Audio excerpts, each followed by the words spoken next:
I mean, I didn't wash my hair one day. Big deal. But still, to me, it bothers me. They've set it up to where when a video starts, it automatically rolls one of their videos. So I get to figure that out after the show.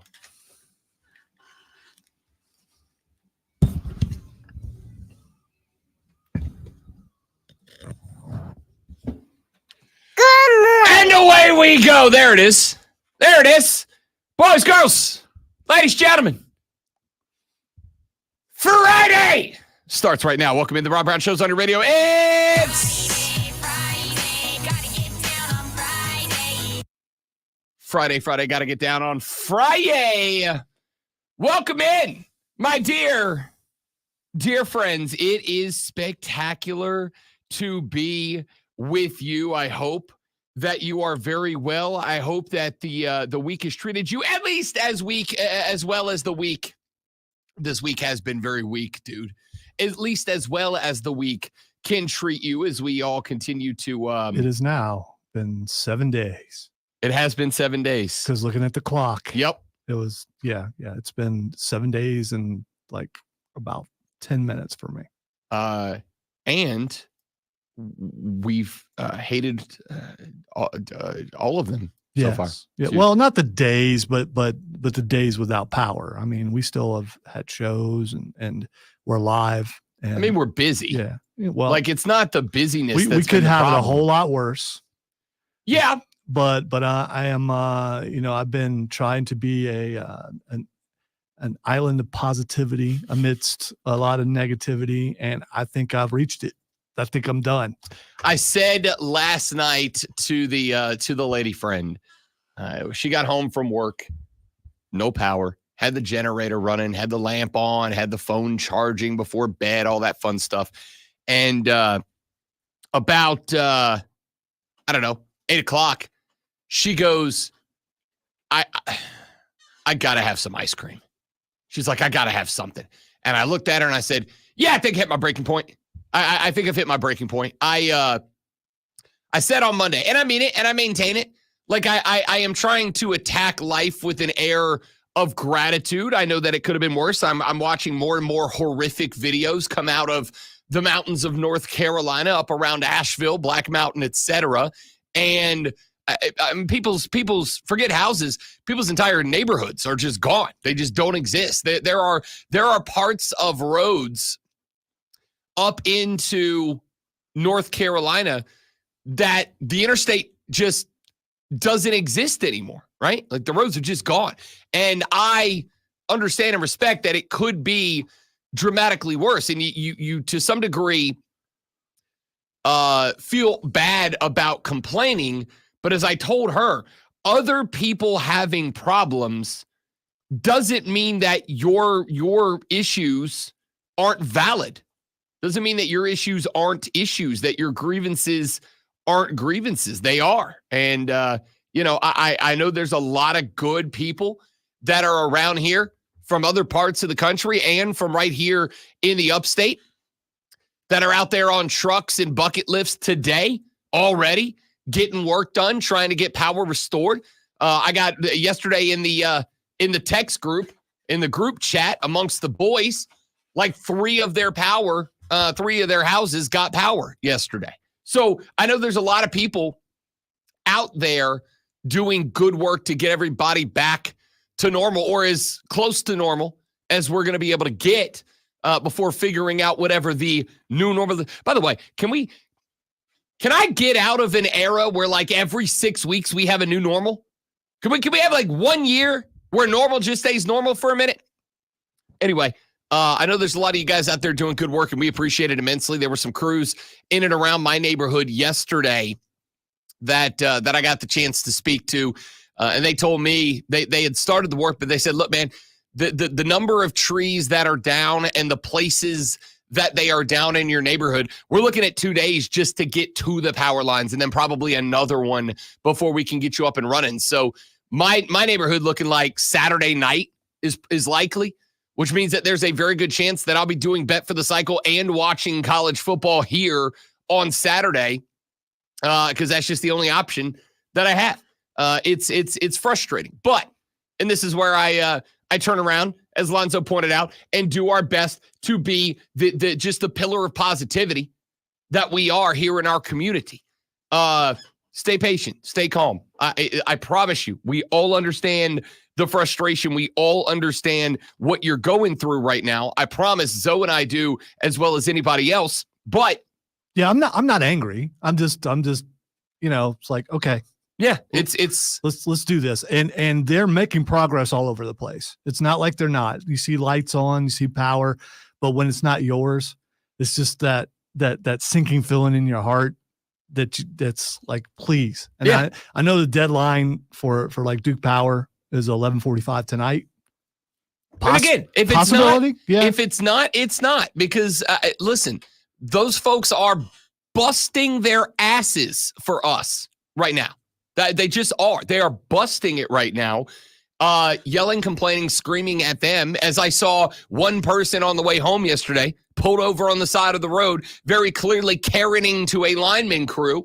Leave them the hell alone. I promise you, you getting in their face and shouting at them about how your power's not on yet, you're not speeding up the process. They're not going to go, oh, George is real mad he doesn't have power. Let's pick up the pace, boys. I promise you, they're doing the best they can. Don't go carrying on these people. They're busting it. Yeah, I was explaining to a family member yesterday. It's like they can't just turn it on for one person because it's an entire grid area. So if there are wires down and they turn it on, those wires become active. So they have to get in a grid, in an area, everything fixed before they can turn it on. Yeah. You just got to think it through. Take your time. Listen, I know it's frustrating. Patience is a virtue. All right? Let these people work. They are going hard in the paint for us right now. Let these people work. Let them cook, and they'll get us there. Wesley says cold beer and projector screen ready for you guys down here in Puerto Rico. I have warm diet Dr. Pepper too, Lonzo. Warm soda people are just as bad as cold shower people. Again, it's not warm. I just don't. When I had ice, there's ice in my cooler. So when I pull the Dr. Pepper out of the cooler, it's cold. Okay. And cold doesn't go away. Of all the false narratives that are built about the two of us on the show, Lonzo drinks warm soda has got to be my favorite, because it's so like, it shouldn't matter, but it's something that I judge so deeply. I should not. Hey, but I do. Warm soda people are weird. Yeah, I have Dr. Pepper at home. It's been sitting in a house that's been warm for a week. I ain't touching that. Nah, it's just absolutely weird. So there's the narrative of Rob hates kids and old people. Not true. I literally yesterday. Maybe some of them. No, there's a couple. 2 days ago, brought ice to, and then went rummaging around the hot ass attic of my 98-year-old World War II veteran neighbor to help him find a cooler for the ice I brought him. And the day before that, went and sat with one of my friend's kids for 20 minutes so they could take a hot shower because they hadn't gotten a chance to in 4 days, 5 days. I like it. That's fine. I'm good with that. It's a false narrative that's been built. My favorite one is Lonzo drinks warm soda. It's the best false narrative ever. All right. We got a lot to get to. Let's see. Zach says, sitting here in the dark, going on day 8 without power. But hey, listening to my favorite radio show here in the morning is getting me through it. Zach, we're happy to do it. Even if you are being sarcastic, which I don't think you are. Zach Series, P1, he's in the chat every single day, which you can be too at facebook.com/TheFanUpstate, The Fan Upstate on YouTube, or The Rob Brown Show on Facebook, YouTube, or Twitch. Join the stream. We're live all 4 hours, all 5 days a week. Rain or storm or sleet or shine or hail, Lonzo, and I find a way to make it work. So join us on our live stream. We'd love to have you. That being said, Zach, we're happy to do it. We're happy to do it. We're happy to have you with us. We're happy to have you be a part of all of this. We are happy to have you jump on board. We do this show, as Zoe and I have pointed out many, many times in the past. We do this show because sometimes, not all the times, but some of the times, life kicks you in the nads.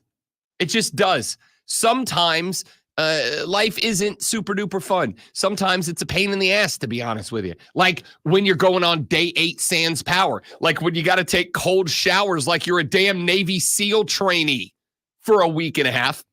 It's very frustrating. Our goal on this show is to be a break from that. Our goal on this show is to get, because as I said on Monday, in an hour and a half, in an hour, whatever time it is, the sun is going to come up across the upstate of South Carolina. The sun is going to come up across the Carolinas. And all of us know there's still, a week later, there's still a lot to do. There's still trees that have to be picked up or cut away. There's still power lines that have to be replaced. There's still driveways that have to be cleared. There's still roofs that have to be repaired. There's still stuff that's got to be done. And that's not going anywhere until it is done. But even knowing those things have got to be done, sometimes you just need a second. Sometimes you just need a break. Sometimes you just need to escape for a minute. Welcome to the Rob Brown Show. That's what we do. We goof off. We have a good time. Please don't think that Lonzo and I aren't aware of all that needs to be done, all the work that has to happen, all the volunteered hours that will be needed, all the crews that are out there sweating in the upstate October sun to get these things done. Those of you that are volunteering your time and your resources to help out your neighbors and your community members around you, we know that that's all real. We know that that's all stuff that is just a part of our reality for the next few days or weeks or months, who knows. But I also know that if all you can do is dial in on what is bad, it will drive you clinically insane. So we're here to give you a break. We're here to give you a respite. We're going to keep you as updated with what information we get when we get it as we possibly can. But I also know that we're a sports talk radio show. And sports, good, bad, ugly, or absolutely heartbreaking. Am I right, Milwaukee Brewers? Good, bad, ugly, indifferent, or absolutely heartbreaking. Am I right, Tampa Bay Buccaneers? It's still a break from reality. And that's what Zoe and I are here to bring to you. So, with that being said, here's DNQ kart racing driver Cliff Lovendahl. Today, I consider myself the luckiest man on the face of the earth. Fighting! All right, hang on. Let me fix that. There we go. I fixed. That was fun, though. Are you sure it's fixed? Yeah, I guess. Yeah. Pigs in space! Thank you. That's my favorite. You want to do one? I don't know. I don't know if I have the energy. All right, it's gone. DNQ kart racing driver Cliff Lovendahl had a little incident. So not go-karts. No, it's karts. Is it? It's karts. They're about, I'm not kidding you, they're full-grown men racing these things, but these karts, though, are about yay big, long, and they're about yay wide, and they stuff themselves down in there like a Mario Kart. So by full-grown, you mean dudes that are like 5'4"? I'm sure there's no 6'3" DNQ kart drivers. Because I looked at it, and I pulled a hammy looking at these karts. You couldn't get it in a NASCAR. You're probably not getting in one of those. I couldn't at 260. I'll take a second shot. We're gonna have a NASCAR night for the Swamp Rabbits again this year. I'm going back to Spire Racing's HQ because I need to prove to Carson Hocevar that I can get in this damn car now that I've dropped 50 pounds. Okay. I think I can do it now. Okay. What month would this be? Would this be next year sometime? No, it'll be probably, next year, but probably so you'll be 40. So there'll be other things that might stop you from. Listen, it wasn't the flexibility. Daddy can still move a little bit. Maybe get you some conjointin and some, glucose. Listen, I promise you want me to get this clip. Cliff Lovendahl, DNQ kart racing driver, got spun out in a race. We had some drivers that are not so happy down there, though, however. Let's go down there and let's talk Cliff Lovendahl, not happy with Nick Beatty. Let's see what's going on down there. If he comes to my pit, you go ahead and tell him on the radio. I swear to God, I'll Billy Club him and knock him over like a baby seal. It ain't even fair. I ain't taking no I swear to God, I'd knock him over, Billy Club him like a baby seal. All right, so I, my go-to when I get angry is not a Billy Club to a baby seal. I mean, it might be now. No, it won't be Son, ever. I will Billy Club you like a baby seal. I don't hate you that much. I mean, I would never Billy Club a baby seal. I mean, it's disturbing that guy would think of that. That is my Billy Club you like a baby seal, boy. that's my favorite Get thing. on up out of that car. I swear to God, I'll Billy Club you like a baby seal. that's just the greatest threat I think I've ever heard. I in the list of, and sports provides some great threats every now You and then. sound a little bit like Juice Robinson. I'm just saying. I'll Billy Club you like a baby seal has got to go down as one of the things, like one of the greatest things I've ever heard. That's beyond fantastic. I from this point forward, We here at Odyssey of Greenville and Odyssey Upstate do not condone the Billy Clubbing of seals. I mean, I think it's a metaphor. I swear to God, I'll Billy Club him, knock him over like a baby seal. I ain't taking no. You know, there was there's a I don't want to say controversy, but there's a controversy because of the picture I talked about, the Alabama-Georgia game, where they had the two Wolves picture. There were two Alabama players lined up next to each other on defense, and they both had eye black on, right? That went across the nose and over the cheeks. And one of them had a Bible verse on it, standing next to another player whose tape said, "Kill everybody." Like, I don't think that guy literally meant murder everyone on the football team. I think it's a metaphor. Yeah, but if he said if it had club you like a baby seal across I swear to there, God, I'll Billy Club him, knock him over like a baby seal. I'm guessing that would not have been permitted on the field. Could I'm you- just saying. Could you? Is that? It's like the difference between Lazard's finger guns versus the full musket firing squad on the sideline. Yeah. I mean, there are places you just don't go, and baby seals is one of them. Murdering the other team, fine. Clubbing baby Yeah, seals, yeah, cross the line. I mean, come on. You can't club baby seals. All right. I swear to God, I'll Billy Club him, knock him over like a baby seal. For the record, he did say knock him over, not murder. You know, Well, that's knock what they him do over. before they. Okay. I think it's my favorite threat of all time. I just want to point out it's not mine. I think that's too far. Zach said the frustrating part is there's houses a half mile away from my house that have power, and it's so frustrating. Zach, I Yeah, want you to know, mine too. Yeah, I get it. across a quarter mile away, a half mile away, I need a baseball with a house from my house that has power. I can see them in their house with the lights on to the point that I'm tempted. Hi, you don't know me. I'm coming inside now. Get out of my way, or I swear to God, I'll Billy Club him, knock him over like a baby seal. No, don't do that. sir, I need your air conditioning, or I swear to God, I'll Billy Club him, knock him over like a baby seal. Stop it. it's my favorite threat. That's just what I use now. All right. You're going to the boss's office later. Nah. that's all I'm saying. He'll understand I'm not actually advocating baby club killing or baby seal clubbing.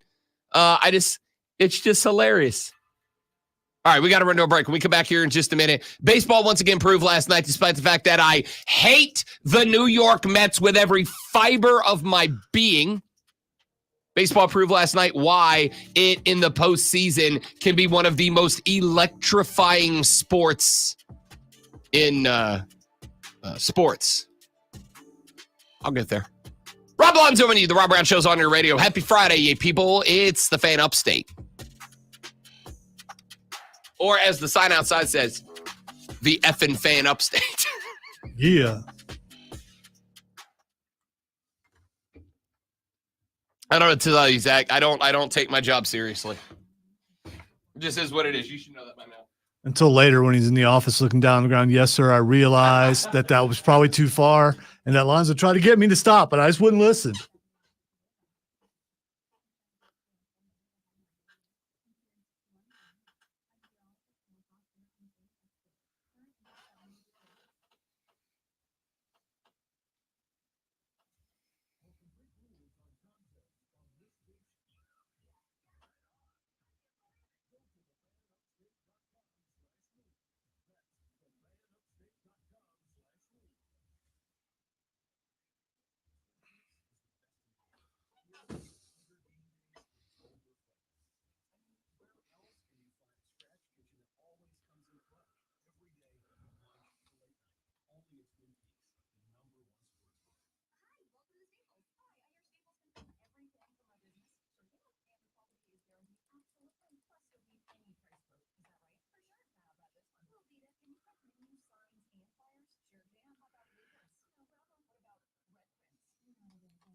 Sorry, I gotta admit, it's gonna be. I can't talk a lot. I just don't have a lot. Just don't.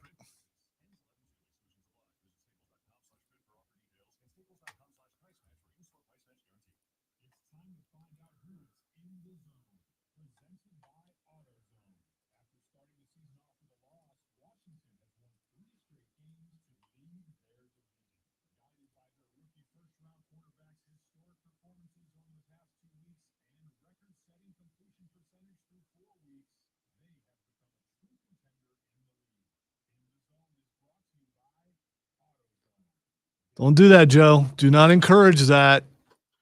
You're going to make it worse.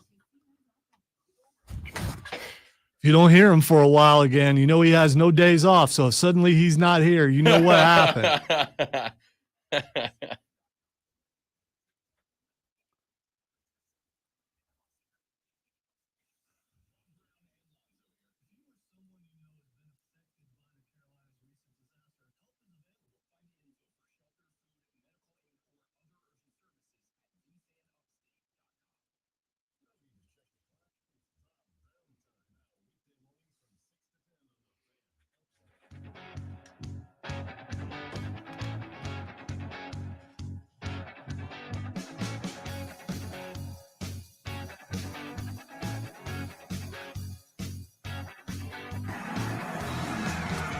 Well, New York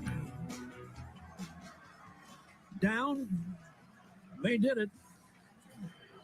And the crew will have it end here tonight. Really a crushing end to what was a fabulous season for the Milwaukee Brewers. I'm telling you, that one had some sting on it. That is legendary Brew Crew play-by-play man Bob Uecker and the star of the Major League movie franchise. How old is he now? Bob Uecker, 216. I mean, that sounded like it was his last game or something. The way he was. I don't think I think Bob Uecker is immortal. Like, I'm pretty sure that there's one other play-by-play guy somewhere in America. And the two of them are destined to fight to the death at some point, aka the Highlander. Like, it's inevitable at this point. Bob Uecker's 90 years old. 90 years old. I won't be alive at 90. This man is not only still calling baseball games, but he still calls them exceptionally well. Like, he's still good at the job. This isn't like a 90-year-old guy who they bring in as a guest spot because he's an honorary guy. And they're like, hey, trot Bob out from the home for 3 outs and let's see if he can get through it as a nod to the people. No, this guy still does it, and he still does it well. I heard some clips from his play-by-play from last night on Amy earlier. And yeah, because his cadence lends to his longevity. Oh, for sure. Because of what his cadence is. So, I mean, when people get older and they're doing play-by-play, there's a lot of hesitation, but he already had that in his play-by-play. So when he's doing the game, you don't notice how old he is. He's the best. He's still the best. But you could hear the heartbreak in his voice, man. The Brew Crew last night led in the top of the ninth, the New York Mets in the NL Wild Card Series. It was the only game 3 from the 4 Wild Card Series. The other 3 all ended in sweeps. The Padres swept the Bravos. The Royals swept the O's. It was a sweep everywhere except for that one. It goes to game 3. It's in Milwaukee, by the way. It's in front of the home crowd, and Pete Alonso in the top of the ninth goes, yeah! Pete Alonso, enormous dong, out to right field, goes big time yard. The Mets end up taking the lead into the bottom of the ninth, blanking the Brew Crew there, and it's all said and done. I love playoff. I love baseball. But playoff baseball, like, it's one of those things that I want to come in here and I want to say, was that not one of the most dramatic things, right? Like, was that not the most electrifying moment of the sports calendar so far. And I know that those of you who agree with me are like, absolutely, hell yeah. And the rest of you don't. It's one of those things. There are just times when, and I know that this comes across as cliche, probably because it is, but there are in certain spots just times where you have to leave a conversation by saying, man, if you don't get it, you don't get it. If we don't agree, we don't agree. It is the cliche, if we disagree, we disagree. And we'll just have to agree to disagree on this. But last night, when Pete Alonso went yard, last night, when that ball left the park, last night, when Citi Field, this game was being played in Milwaukee, but there were 60,000 Mets fans who turned up to Citi Field in New York to watch the game on the Jumbotron. They had a video of that, a webcam of that up on social media, and that place lost its damn mind. I hate the Mets, all right? All due respect to our guy, Jersey Joe, who's in the chat. Big Mets guy, big Metropolitans guy. Congratulations to you, Jersey Joe. I'm a Braves fan. I hate the Mets and I hate the Phillies, all right? I feel nothing for the Miami Marlins. Well, I feel a little bit of contempt. There's a good reason for that. Can't stand the Mets. Can't stand the Mets, not even a little bit. Okay? I just can't. Even I was like, damn. And it was envy. It was envy. It was envy of what they were feeling in that moment. I know what they were feeling in that moment because it wasn't but a handful of years ago that in the 6th inning of the World Series in 2021, Jorge Soler went yard in H-Town on a baseball that I'm pretty sure left Atlanta and needed FAA clearance to land in Greenville, South Carolina. Left Houston and landed here in the upstate. That's how hard he hit that baseball. And in that moment, it was one of the most emotional sports memories that I have. Because in that moment, you just got this vibe that this team, we already knew it, they're in the World Series, but this team is special. This team has done something special. This team is going to do something special. And you don't like to say this when a team is still competing, still active in the postseason. But it was in that moment that you're like, I don't think this team can lose. I don't think this team can lose. As they can come up with that moment, and I don't know. And again, I'm probably wrong about this. I'm probably wrong, and I definitely don't care. In that moment, in that spot, I thought to myself, I don't think there's a better postseason sport than baseball. I just don't. Because you get one of those moments every couple of games, and they never get old, man. Just never. I am less than half a year away from turning 40 years old. Yeah, I had to do the math. I'm less than half a year away from turning 40. And I've been watching baseball my entire life. My entire life. Baseball was the first sport that I watched as a kid. Watched it with my grandpa, watched it with my dad, used to race home from the bus stop because the Braves played on TNT and the Cubs played on WGN, which for some reason we got in Fort Walton Beach, Florida. And because my mom was born in Chicago and I assumed dropped my little brother on his head as a child, he was a Cubs fan. I was a Braves fan.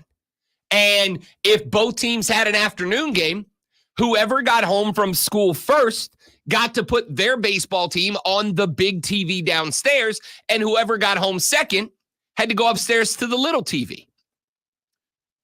I've been watching baseball for probably 35 years. And even as a 39 and a half plus year old man last night, listening on the radio, by the way, because I don't have power, not because I choose to. But listening on the radio last night, 39 and a half years old, lady friend had gone to bed. I'm sitting on the couch. I'm reading a Revolutionary War book on the couch by candlelight, because not only am I an old man now, but I'm also an old man who is currently living in colonial times, apparently. Reading a book by candlelight, listening to baseball on the radio, and when Pete Alonso came up, I think Francisco Lindor was on the bags.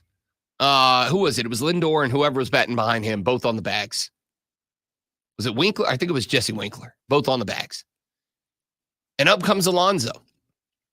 And for some reason, and by the way, Pete Alonso has not hit a home run since like September 19th.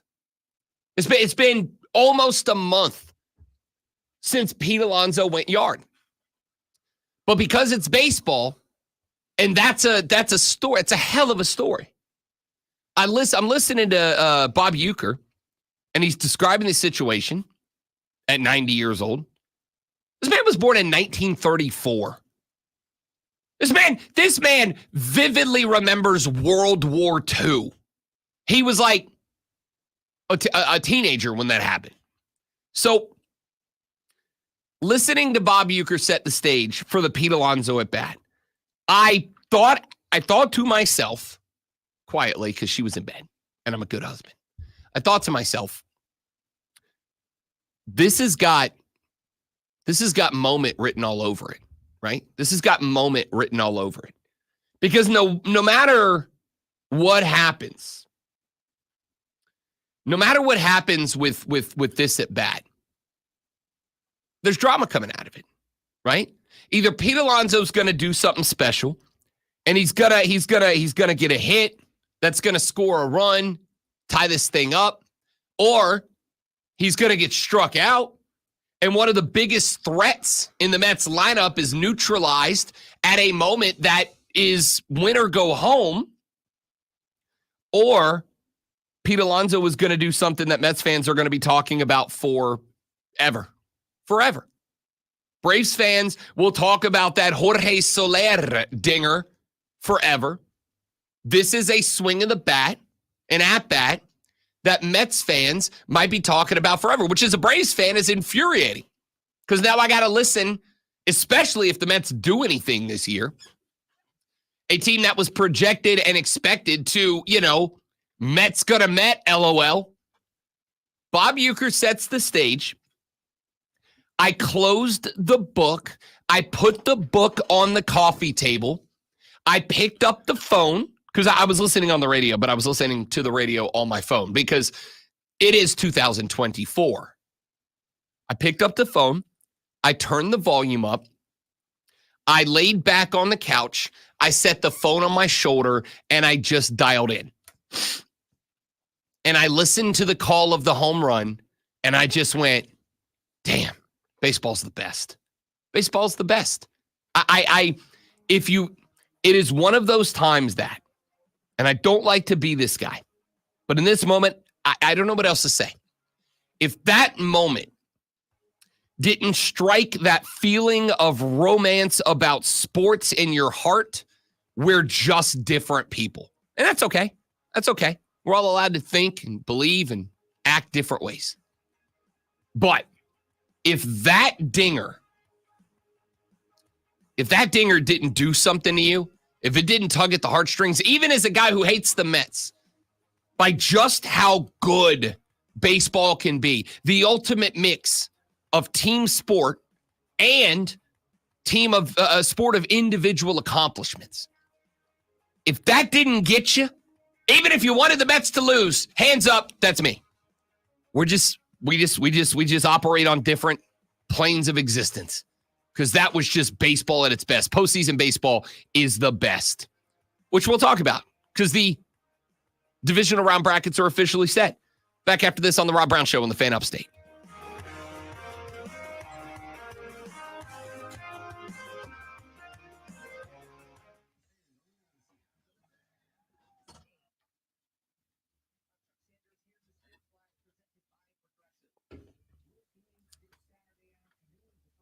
Pete Alonso got his power back, pun intended. Thanks, Wesley. Phenomenal. All right, give me 15 seconds, guys. I'll be right back.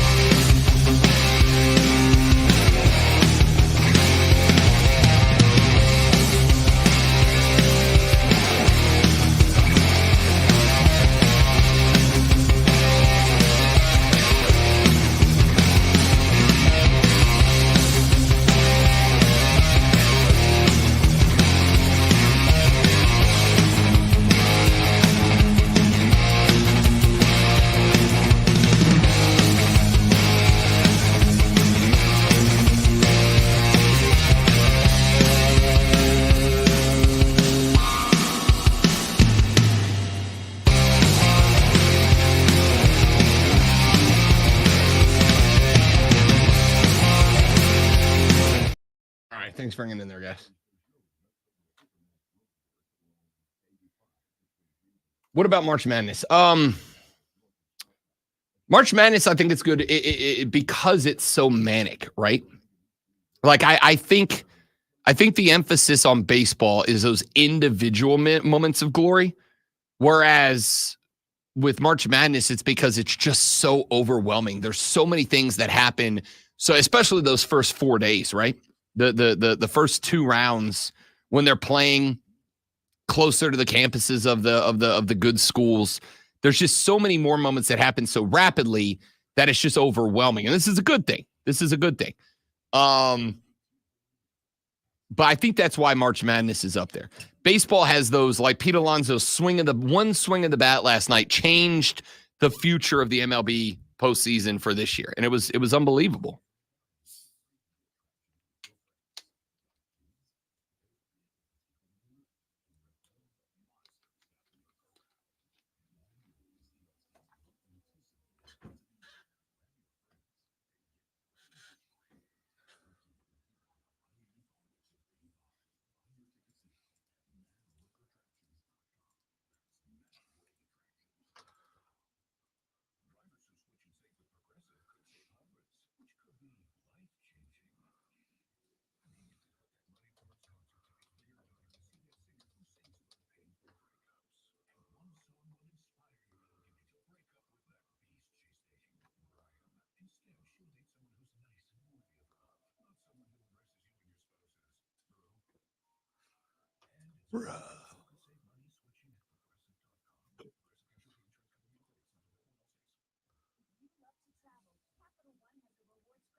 Jersey Joe, I get it. If that's the Braves, I'm doing the same thing.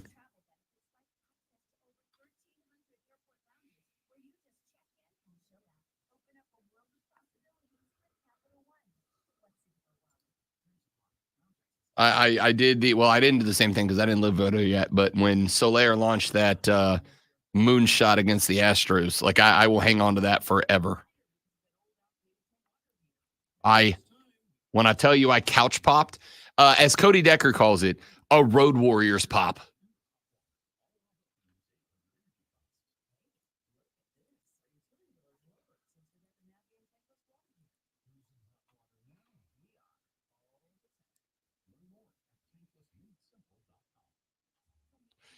I want to go to a batting cage.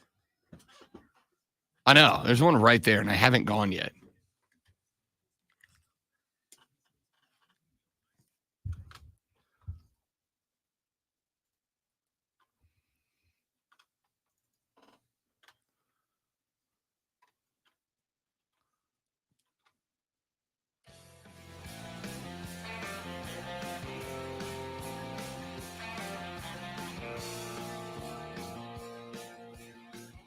Our MLB divisional round is officially set with the conclusion of the Mets Brewers series last night. Pete Alonso goes yad in the top of the ninth. The Brew Crew unable to procure the 2 runs necessary to tie the game in the bottom of the 10th. 4-2, Edwin Diaz gets the win, and the Mets move on to the MLB divisional round, which starts on Saturday.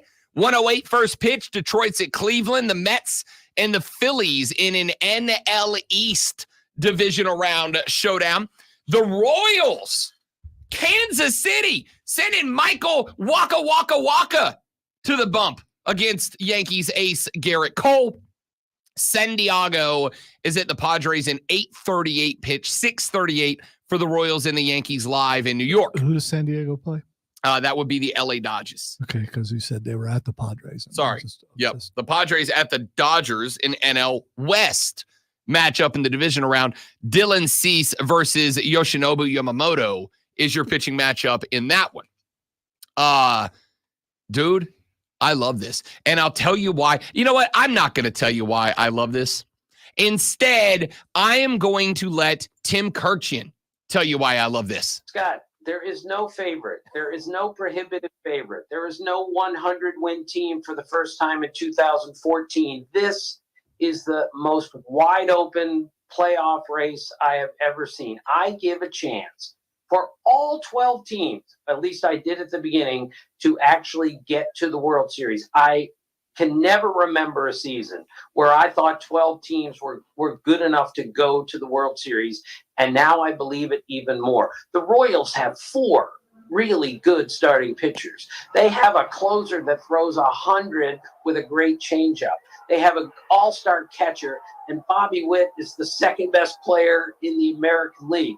The Royals are really dangerous. There are dangerous teams everywhere, but every team, Scott, has a flaw. Every team has a weakness, and we will see those as we go along here. I have zero idea who's going to play in the World Series, and that's what makes this October so beautiful, is we have no idea what's going on. That's it. That's it. There's nothing more to that at all. Tim Kurkjian nailed it right there. There are remaining 8 teams: Detroit, Cleveland, New York, Philly, Kansas City, the other New York, San Diego, and LA. Any of the 12 teams in the wild card round through could have been. Well, that's not true. I don't think Atlanta was ever getting there. Sorry, Braves fans. You know I'm a Braves guy too. We just didn't have it this year. All right, there was no gree with this team. So of the 12 teams, I think 11 of them were bona fide World Series contenders. The Detroit Tigers have got to be the grittiest baseball team I've ever seen play. I mean, there's no quit in that team. The Cleveland Guardians have not gotten nearly the amount of respect that they deserve, that they should have gotten. The New York Mets. This is a team that we go back to the All-Star break, and the Mets were kind of hanging around with the Phillies and the Braves. Atlanta and Philly flip-flopping that wild card round, that wild card ticket all the way through the end of the season. And Deck was like, oh, no chance the Mets get there. I'm like, I don't know, man. Like this Mets team has got a grind to them. That last year I don't think they had. Last year, remember, the Mets set the record for the highest payroll they've ever put together. And there was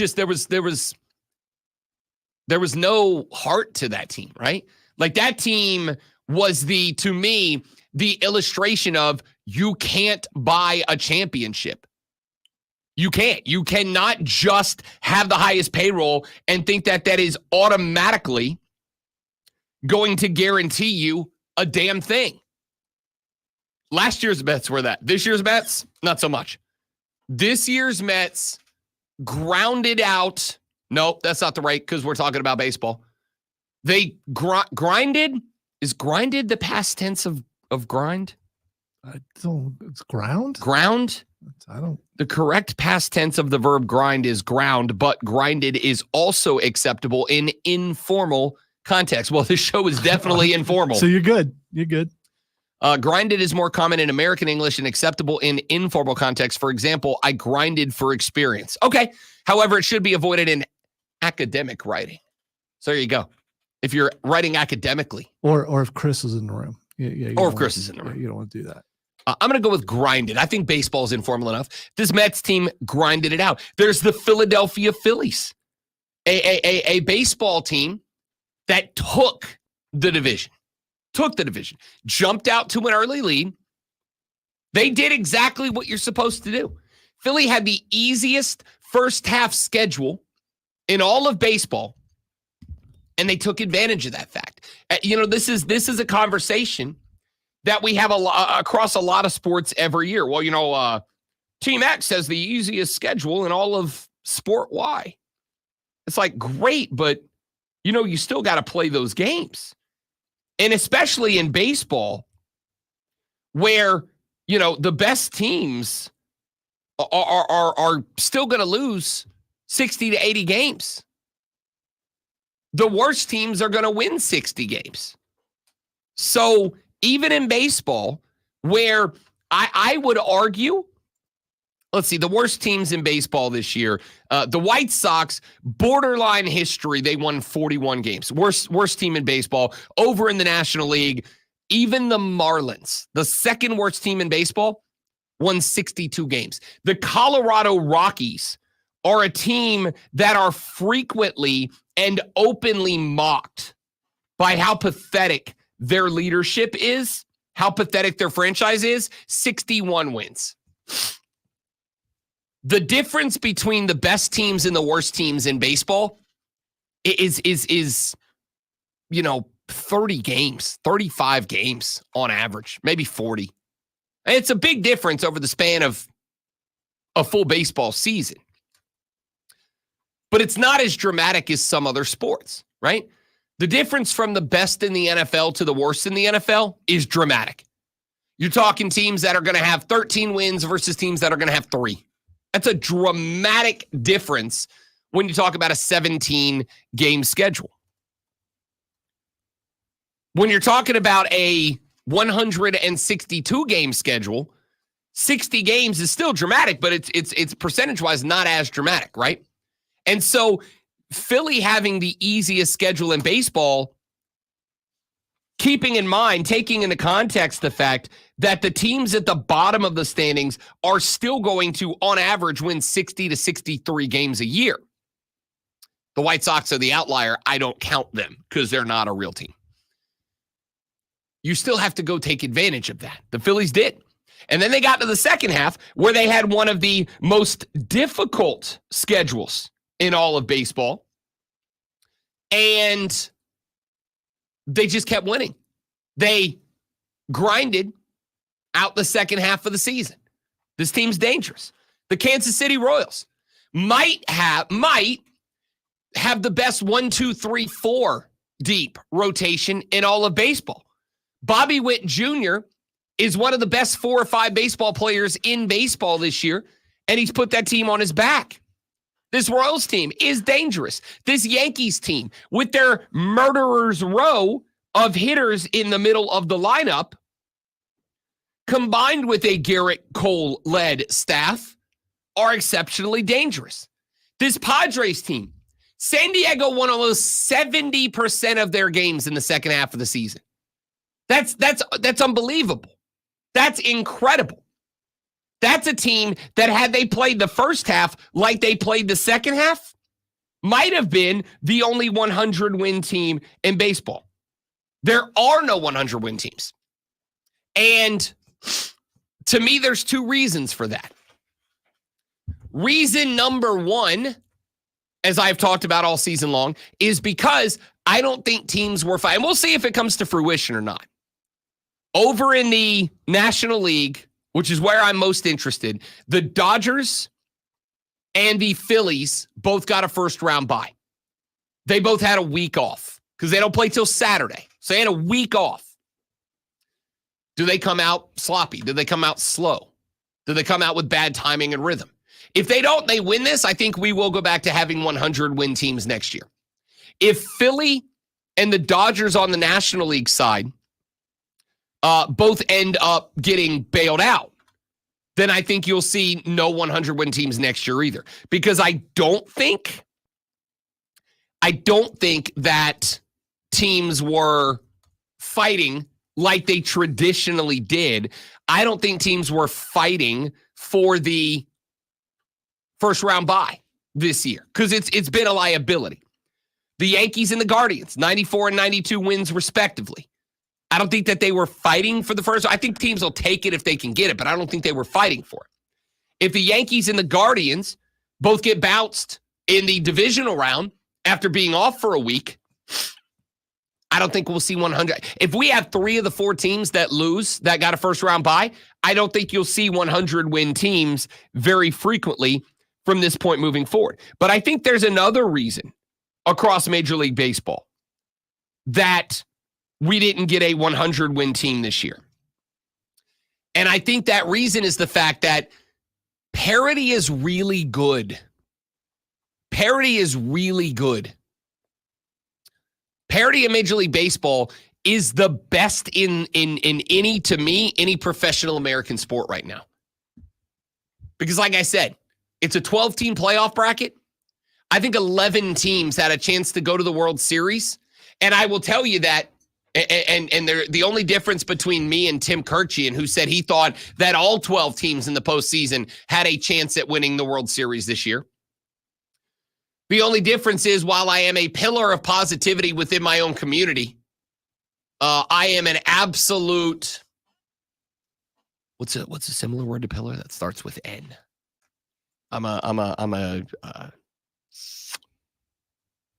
You got me. You gave me a letter there. I need something to go with negativity here. Oh, wait, is this did I just learn it? Ooh, I'm a newel of negativity.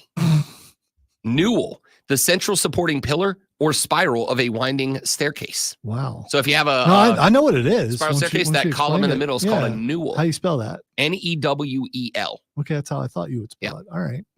Rhymes with jewel. But newel. Yeah. So while I am a pillar of positivity within my community, I am a newel of negativity when it comes to my sports teams. I know. It's very shocking. But when I look at the New Orleans Saints, the Atlanta Braves, I realize we suck. And that's just a reality of my life, right? So maybe I'm alone. Maybe outside of me and Ryan Horvath. I had to talk Horvey out of taking out a World Series ticket on the Atlanta Braves going into the playoffs.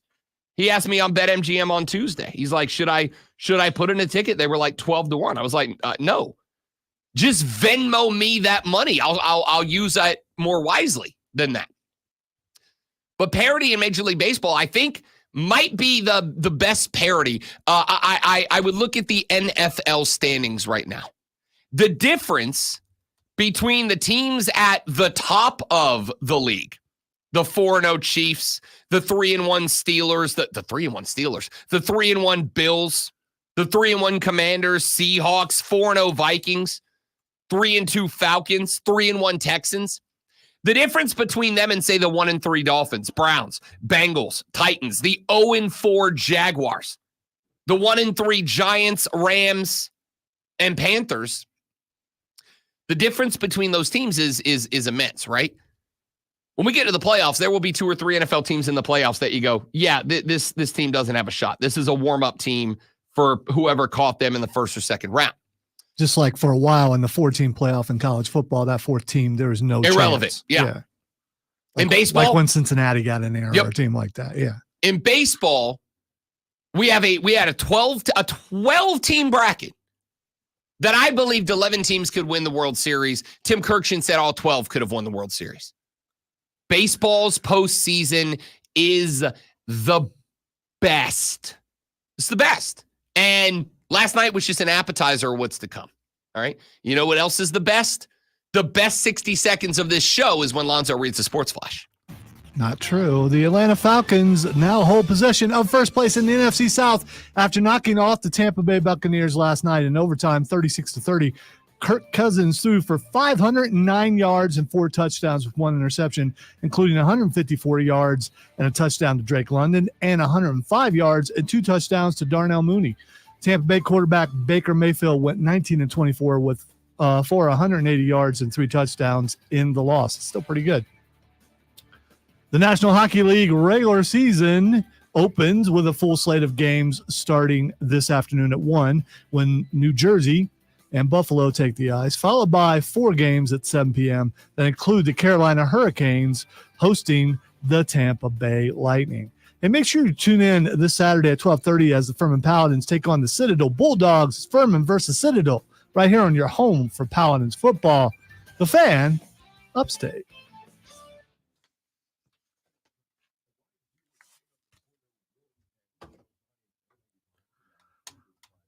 And Joe, I just got to tell you, one of the coolest interviews I've ever done since I've been in radio was with David Naughton, and talked to him about the Dr. Pepper song, talked to him about the TV show Making It, which he also did the theme song for, talked to him about Hot Dog the movie, and of course, talked to him about American Werewolf in London. And it was such a cool interview. And then I met him in person, and he thanked me and said, hey, I could tell you really knew the movies. You weren't just reading it, all your stuff. You weren't just reading it off a page, because when we grew up, that dude was it for a little while. He also told me the guys on a lot of the people on Hot Dog the movie could not ski, which I thought was hilarious.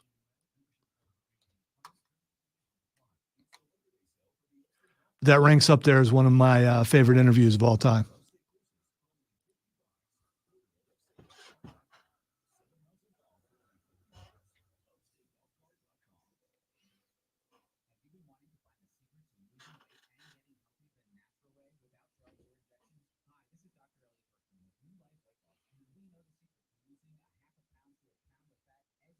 American Werewolf in London at the time was like the best special effects that we had seen as far as werewolf transformations go. I think it still holds up pretty good too.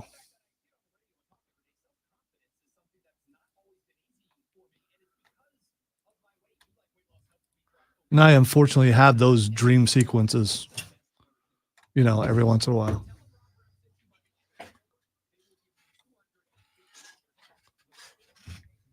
So I got in trouble officially for the first time in my marriage last night. Uh-oh. We were laying in bed. The frustration of no power is clearly sitting. We were laying in bed, and I don't remember what she was doing, but she loves to mess with me. She'll like poke me in the side, which I jump at every time. I hate it. And she'll wait until I'm like in my most peaceful, relaxed state, and then she'll just jab me in the side. It's her favorite game. She loves it. So I'm scrolling Instagram because I think she's asleep or at least very close to it. I've come to lay down. I woke her up when I came to bed. She usually falls back asleep like that fast. I'm scrolling Instagram looking for audio clips to play in the Blitz today. And she pokes me in the side. And it like jolts me wide. I'm wide back awake now. It's like 11:30 at night. I'm just wide back awake now. Did you call her a name like you do me when I did not. Chris when he walks in the door? I did not. I told her that I was going to do to her the thing that I do that when she aggravates me, which I won't say on the radio. But I'm like, if you do that again, I'm going to do the thing that you hate. And then she like waits like 30 seconds till my guard comes back down. She does it again. Well, as I'm scrolling, she is big on, for those of you that aren't on social media, as social media tries to cope with the trauma taking place around the country, there's an influx of cute baby animals. Mooding, the baby pygmy hippo. Have you found Mooding yet? Yes. Okay. I mean, yes. So now all these How can you avoid the baby You hippo? can't avoid Mooding. And once you see him, you got to watch. It's the best. Yeah. All right. It's like it is just that hit of dopamine in an otherwise don't tell tragic that world. cart driver though, because he might look at that hippo and go, Well, I'm about to make it better / worse. So last night, before she went to bed, she was just scrolling all the baby animals because all the zoos and aquariums are now putting up their baby animals. So she found a bunch. There was Mooding. There was like 2 or 3 others. Well, as I was scrolling, I found Biscuits the baby seal. And he's gosh darn cute. And so she poked me a second time, and I was looking at Biscuits the baby seal, and I said, that's it. I'm not showing you Biscuits the baby seal. And she goes, show me. And I turned my phone, and I closed the app to get rid of Biscuits the baby seal. And then I showed her that I had closed it. And she's like, this is the first time as your wife that I am truly mad at you. And I wonder if I crossed the line there. all because of Biscuits. All because of Biscuits the baby seal, who, by the way, is adorable. The only reason I say that is because she just DM'd me on Instagram and said, look what showed up in my feed, Biscuits the baby seal. I'm like, you got to be so kidding she me. wins. She found him. So I got in trouble, and she got to see Biscuits the Baby Seal. Here we go. Hour number 2 of the Rob Brown Show goes now. Welcome back, ladies and gentlemen. It's the Fan Upstate. Great to have you, Rob Brown. The great one, Lonzo, and Jew, be a part of the show. The Ingles Markets studio phone lines are open. 844-FANFONE. That's the renewal by Anderson of Carolina's fan phone. 844-326-3663. The text line is open for you at 71307. 71307. Start your text with FAN, F-A-N, FAN, F-A-N, and we'll read them on the show. You can also shoot me a tweet at The Rob Brown Show. You can shoot Lonzo a tweet at Lonzo on Word, W-O-R-D.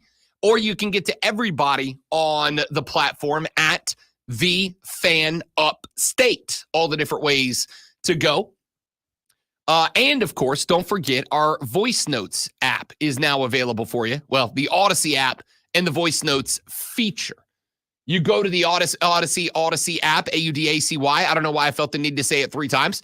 You go to the Odyssey app, search for the Fan Upstate, click the heart icon. It'll take you to the Fan Upstate page. In the middle of that page, there are 2 buttons, a big orange Listen Live button, which means you can, anywhere with cell phone service and a cell phone, of course, you can click Listen Live and listen to the Fan Upstate in real time. You could also do it on your laptop or your tablet. Any digital device will do. All right? Get the Odyssey app on all your digital devices. Like and search the Fan Upstate. Click the heart icon. Go to the Fan Upstate page. You can listen live 24/7, 365. Next to that Listen Live button is the second button. It's a little circle with a microphone on the inside. You click that microphone button, and when you do, you can leave a 60-second voice note that comes directly to me. You leave that 60-second voice note. It can say anything you want to say, all right? It is completely uncensored. It comes directly to me, and you can send it at any point, day or night. Go to the Odyssey app, go to the Fan Upstate page, click on that microphone button, leave your 60-second voice note. Anything goes, anytime. We say something during the show you want to respond to, go leave a voice note. Will you say something, you got something at lunchtime, maybe you can't call or text while you're at work or on your drive in, go leave that voice note when you get to your lunch break. Maybe it's 2:45 in the morning, you've knocked back a half a handle of beam, and you want to say something hilarious. Use the Voice Notes app. How much is that? Half a handle. A lot. Enough. Okay. Enough. All right. Very enough is the answer to that. So there's all the different ways for you to get in touch with us here on the show this day and every day.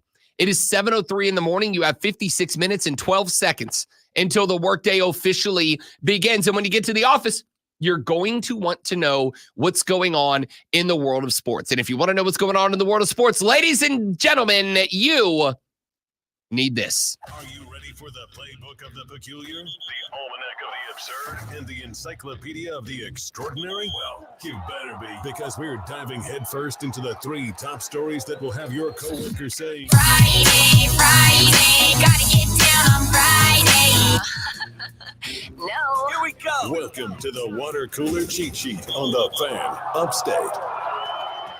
It's the water cooler cheat sheet, the top 3 sports stories that you need to know before you get your workday started. When you get to the office and you take that first break, this is what you'll be talking about. Let us dive right in with item number 1. Ball game over, series over. Pete Alonso, a 3-run, 9th inning blast off of Brewers closer Devin Williams last night ended a slump for Pete Alonso, the polar bear, that dated back to September 19th. Pete Alonso, of course, in his free agent year. This will be his last run with the Mets, unless they resign him, which they very much might. There are a couple other potential landing spots for Pete Alonso, but if this is his last run with the Mets, he He started it off with a bang last night. A 3-1 changeup that he crushed out to deep right field, stunned the Brewers' home crowd at American Family Field. The Mets win their first round series 2-1 over the Brewers and find themselves on the way to an NL East matchup in the divisional round against the Philadelphia Phillies. The divisional round begins in earnest tomorrow afternoon at 1:08 p.m. when the Detroit Tigers take on the Cleveland Guardians. Cleveland with the second best record in the American League, trailing only the New York Yankees, who were 2 games better. The Yankees at 6:38 tomorrow evening will host the Kansas City Royals in that best-of-5 matchup. Over in the National League, 4:08 first pitch. That is when the New York Mets will host, scratch that, will be hosted by the Philadelphia Phillies at 8:38 p.m. tomorrow evening. The LA Dodgers will host the San Diego Padres in that best-of-5 series. The MLB divisional round is officially set. It starts tomorrow. And like I said in the last hour, playoff baseball is the best. It's just the best. I think my favorite thing about playoff baseball, really about baseball as a whole, there are other sports. I include basketball on this list. There are other sports that are team sports, but those team sports rely on individual performances. You in basketball, you got to have a point guard who can distribute the ball in order to win. But at the end of the day, I think baseball is the best illustration of a sport that is both a team sport and a sport that relies on it. You can have the best defensive baseball team in the game, but if your pitchers are allowing teams to get 11, 12, 13, 14 hits a game, that's going to tax them a little bit. You can have the best pitcher in the game, but if on the other side the bats are hot, it may not matter as much. The individual versus team mentality of baseball, I think, makes it one of the most incredible postseason sports in American professional sports. Detroit, Cleveland, 108, New York, Philly, 408, Kansas City, Yankees, 638, San Diego, Los Angeles, 838. As the divisional round gets underway, let's get to item number 2. It turns out, perchance, maybe Kirk Cousins really is him. Perchance, Kirk Cousins is a dude. Last night, 509 yards of passing offense and 4 aerial tutties for the old man. You need to stop reading the Revolutionary War stuff. That's where all these words are coming from. I just figured it out. Perchance, that's a word that was used back. No, I've used perchance many times on the show. I don't believe you have. No, I'm telling you I have. Okay. Perchance is one. There are a few. Parlance is one that's working its way into the lexicon now. But perchance is one I've used for a very long time. Kirk Cousins seems like someone who would be into Revolutionary War 100%. Yeah. 100. Kirk Cousins is me, except I say sometimes. Kirk Cousins is me, except I say unless I'm around Lonzo, because which I appreciate. I'm a respectful person. Yeah. Unless somebody else comes in the room, and then it's game on.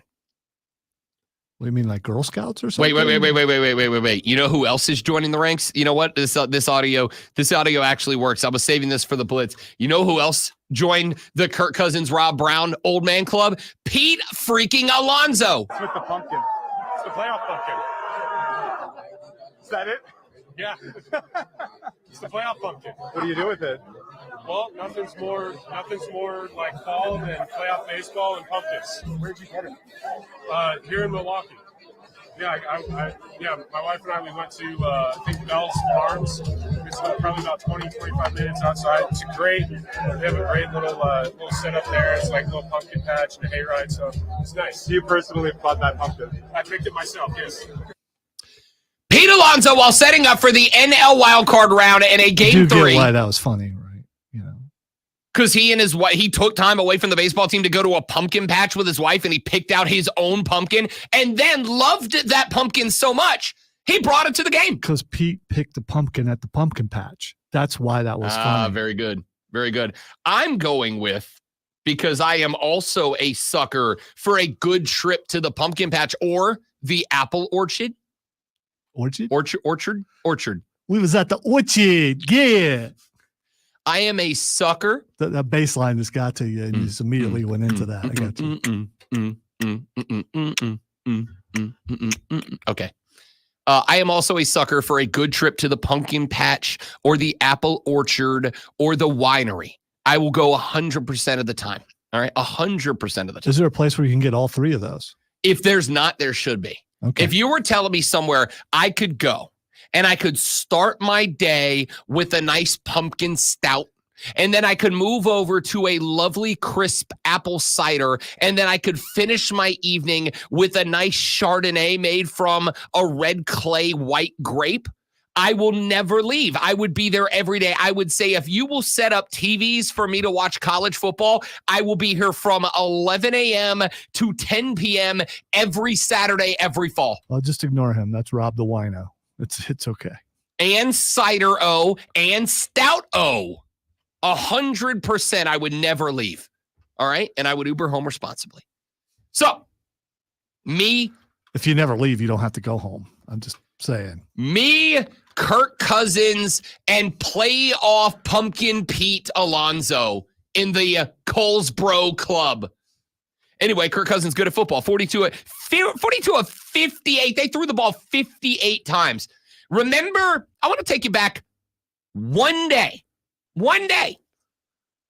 Because one day ago, I read you the story where Raheem Morris, the head coach of the Atlanta Falcons, was asked, hey, how come Kyle Pitts had 0 receptions in this game? Do you remember what Raheem Morris said when he was asked about that? Raheem Morris said, and I quote, "Stats are for losers," end quote. And what did Rob Brown say in response to that? I said, you know what this is?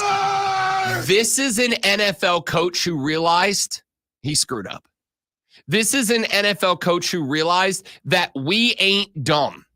This is an NFL coach who realized that his fans looked at the passing offense that was built in Atlanta and went, yeah, you should use that. We put a lot of money into your ability to throw and catch the football. You should utilize that more. I said, this is a coach trying to defend himself from what is a very valid criticism. And then I said, watch out. Watch out, because Atlanta is going to go aerial. Not the Little Mermaid. I mean, through the air. Watch out, because Atlanta's going to want to open up the passing attack. 58 passing plays. For Kirk Cousins' shoulder is hurting today. What, do they not have a running game? They do. They ran the ball 18 times. They threw it 58. It's not that they don't have a run game. It's twofold. Number one, Bijan Robinson's kind of slowed down a little bit. Sophomore slump is here. Now, he did have 61 yards on 12 carries. That's over 5 yards a carry. But he also, that number is going to come down if he has 22 carries as opposed to 12. It's the fact that Raheem Morris got called out because they built a passing offense and he did not use it. And so he went, I got to fix that. And just like I said he would, because I know ball, he over-adjusted and they went way to the air. Now, granted, it was working. Kirk Cousins completed 42 of those 58 passes for 509 yards and 4 aerial touches. But I told you that was going to happen. And all this does is make people who are fans of that team go, and why did they waste that draft pick? They didn't waste a draft pick because Kirk Cousins is also 60 years old. Really? Yeah. You couldn't tell that last night. Yeah. No, you couldn't tell it last night. Let's talk in week 14 and see if the pace is the same. And more importantly, because remember, what else has Rob Brown said over and over and over? Take the time to let rookies develop. You know what Michael Penix Jr. has that Bryce Young did not, that Caleb Williams does not? Height. You're mean. You're a mean person. You're a very rude person. 7 days without power will do that. Yes, it will. That's fair. That's fair. The thing that Michael Penix Jr. that Bryce Young does not, that Caleb Williams did not, and this is why Aaron Rodgers said earlier this week, Jaden Daniels is the exception, not the rule. He's got a year or two to learn how to play football at the NFL level. He's got a year or two to sit and watch and grow and develop. The longer that he gets to actually learn NFL football, the better Michael Penix Jr. is going to be for it when Kirk Cousins finally shows his age, which was not last night. 509 yards and 4 touchdowns. The Falcons win 36-30 and now hold sole possession of first place in the division. Let's get to item number 3. I don't know how interesting this is yet. I do think it is going to be interesting down the line. Michael Jordan's 2311 Racing, along with other small team Front Row Motorsports, they have filed an antitrust lawsuit against NASCAR and the France family. In the lawsuit, a copy of which was obtained by the AP, they said, quote, "The France family and NASCAR are monopolistic bullies, and bullies will continue to impose their will to hurt others until their targets stand up and refuse to be victims. That moment now has arrived." In the lawsuit, those two organizations, and I will bet you some other small teams will sign on to this sooner rather than later. The two teams filed a federal antitrust lawsuit against the Stock Car Series and Chairman Jim France yesterday, claiming that the new charter system limits competition by unfairly binding teams to the series, its tracks, and its suppliers.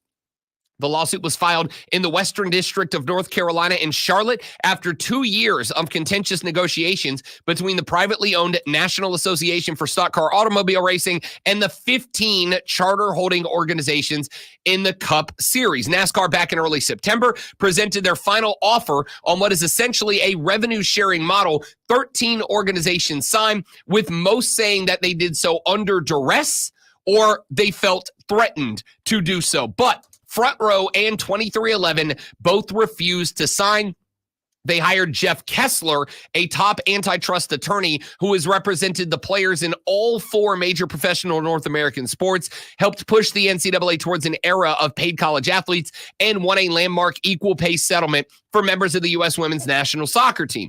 The lawsuit seeks details from NASCAR and France, quote, related to their exclusionary practices and intent to insulate themselves from any competition. Kessler said he would ask for preliminary injunction that will enable the two teams to compete in 2025 under the new charter agreement while litigation plays out. The teams say they will seek treble damages for anti-competitive terms that have ruled the sport ever since the initial 2016 charter agreement, end quote. Michael Jordan said, "Everyone knows I have always been a fierce competitor and that the will to win is what drives me and the entire 2311 team each and every week on the track. I love the sport of racing and the passion of our fans, but the way NASCAR is run today is unfair to teams, drivers, sponsors, and fans. Today's action shows I'm willing to fight for a competitive market where everyone wins." The worst thing here for NASCAR is that Michael Jordan has more goodwill as an athlete and a person than any NASCAR athlete, team owner, pit crew chief, or representative ever. Michael Jordan is the most well-known NASCAR personality in the history of NASCAR, and he never touched a steering wheel. But if he's the one at the forefront of this lawsuit and other teams jump on board down the line when they're clearly unhappy with the contract, I'm real interested to see if anything comes of this. We're going to follow this story very closely. NASCAR at Talladega this weekend. Back after this on the Rob Brown Show on the Fan Upstate.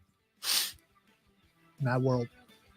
All right, guys, quick live reading. We're back. Stay right there for me, please, and thank you.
friends? It's Rob Brown. I hope you're enjoying the show. If you're not, I don't know why you're here, but I am glad that you are. Hey, do us a favor. Whether you're enjoying it or not, would you mind sharing us around your social media, please? And thank you, Twitter, X, whatever you call it. I don't care. Instagram, Facebook, TikTok, it doesn't matter to me. Help us get the good word out. We're trying to get famous and rich, and we can't do it without your help. So, The Rob Brown Show is on all social media, or share the YouTube channel, the Facebook page, wherever you're watching this, and we'd appreciate it very much. Now, let's get back to the show.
That is two back-to-back close divisional games that Atlanta has won.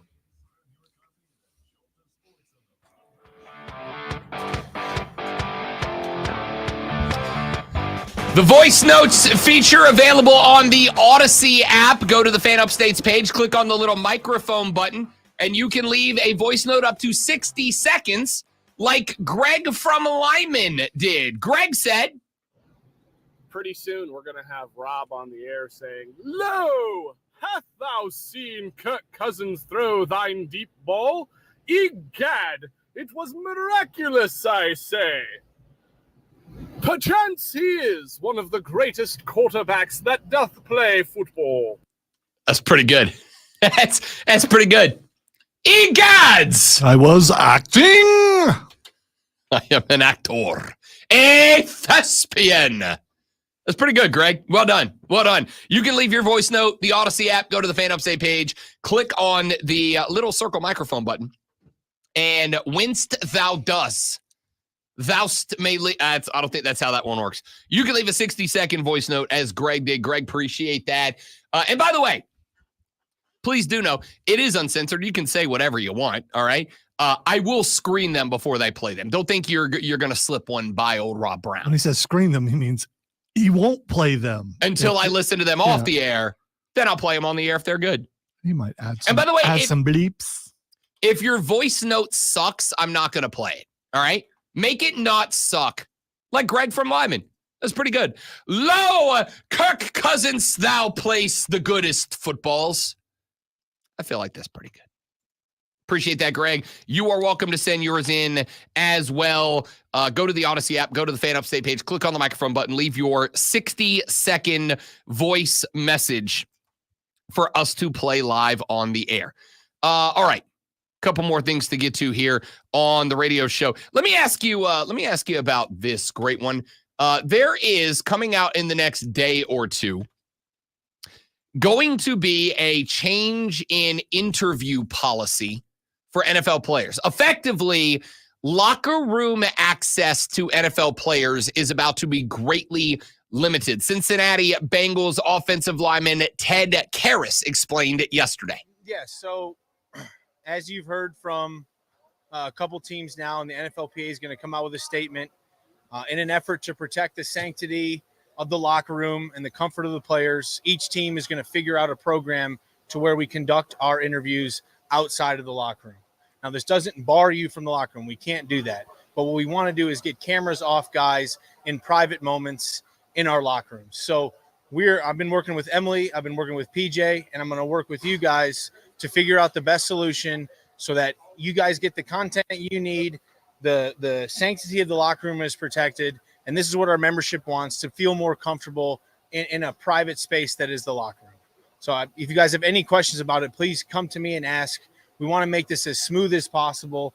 This is not an indictment against you. This is what our membership feels is best for the players. This has been a topic of discussion since COVID, with the COVID protocol when no one was in the locker room.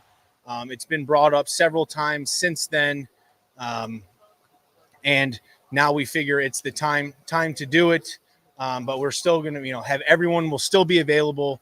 Really, we just want to protect. I think what brought it to light was a couple guys naked on camera this year. I know that's happened a few times, throughout the history of the league. But this will not affect game day, I don't think.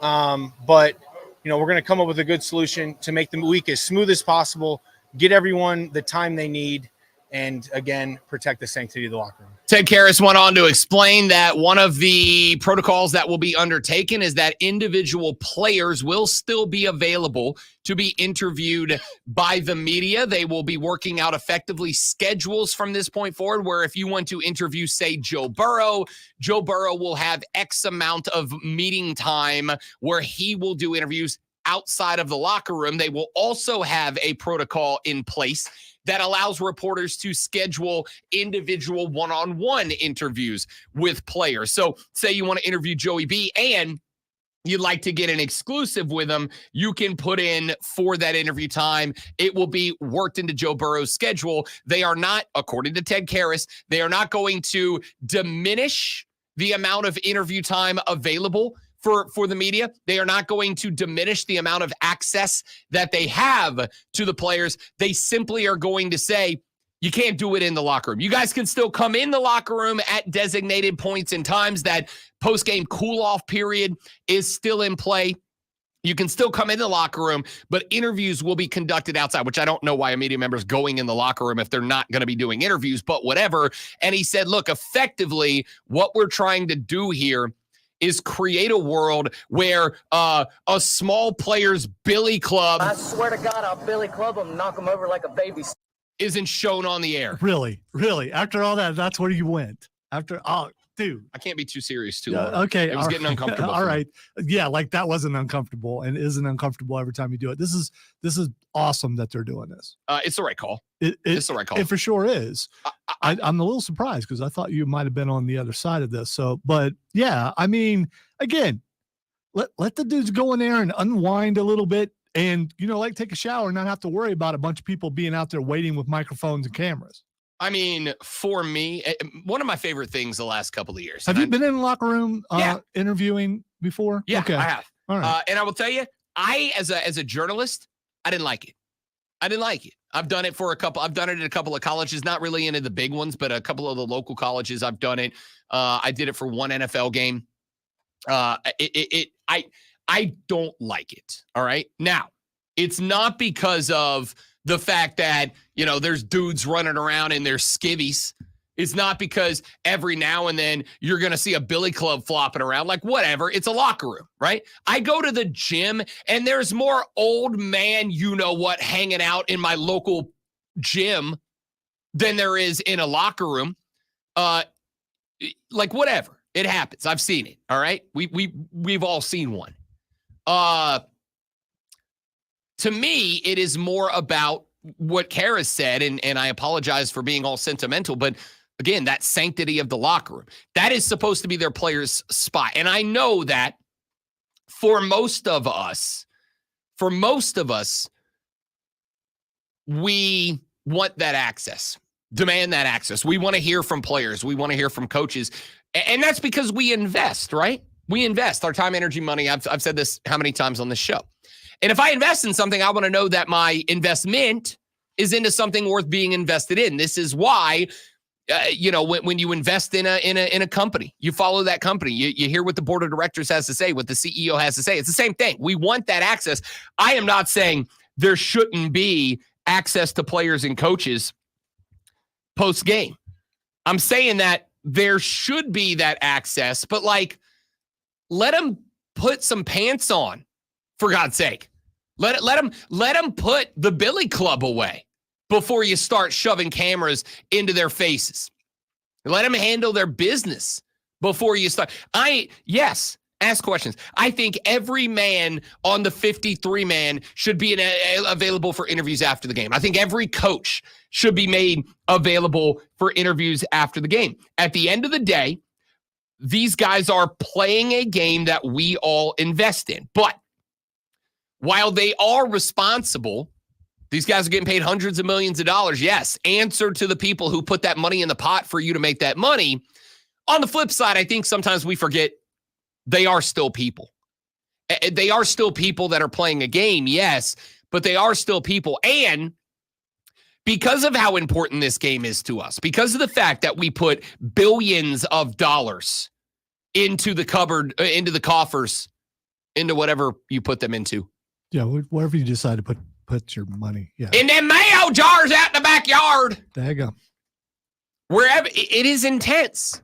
It is very intense. It's a physical game. It's a violent game. These guys understand that when they go out there, they put their bodies and in some cases literal lives, DeMar Hamlin, on the line. I thought it's still real to me. It's still real to me, damn it. They put their bodies on. Okay. Because of that, I think it is fair to say they can have one freaking place where they can go for 5 minutes and not have a video camera and a microphone jammed in their face, especially since half the people who do these post-game interviews and practice interviews ask dumbass questions. How can you walk me? Can you tell me what went wrong this Sunday? Yeah, we got our asses kicked. We sucked. What do you want? The point here is, give them that space. Get the cameras out of the locker room. My favorite thing the last couple of years has been when we're throwing cameras in the locker room for the post-game speeches from the coaches. They're handing out the game balls and all that. I think some of the players have taken it upon themselves to see what various states of undress they can get to before the cameras stop showing up. There was one, I think 3 weeks ago from the Titans. And my dude was just straight up in the bikini briefs and nothing else. Right in front. Everybody's like, oh, why is he on camera? You're in the locker room. That's where the lockers are. That's where the changing of the clothes happens. You don't want to see a wang? Get the camera out of where the wangs are. It's not that complicated. 844-326-3663. Text to 71307. Start your text with FAN, F-A-N. We'll read them on the air back after this on the Rob Brown Show on the Fan Upstate.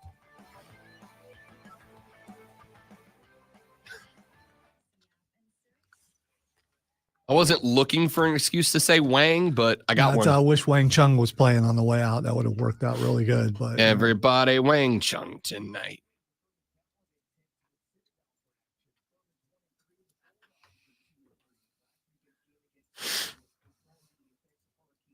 Rob just says I wasn't looking for Wang.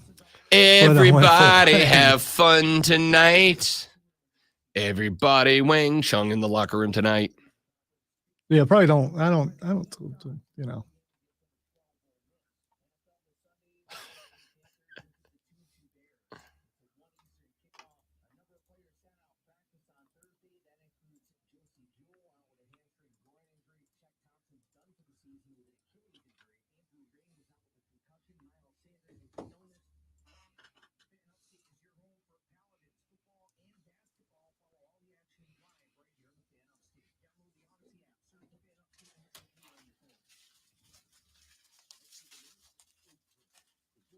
Oh. I miss my Subway sandwiches. Oh, man. I got to tell you, I'm to the point now where I came back from the wedding. I put like 6 pounds on when we were down there. Came back. First 3 days, I took like 4 right back off. I've gained them all back because it's just been junk food and snacks because I've got nothing else. Now, stuff is starting to open back around the house. Last night, I had my pub sub on wheat.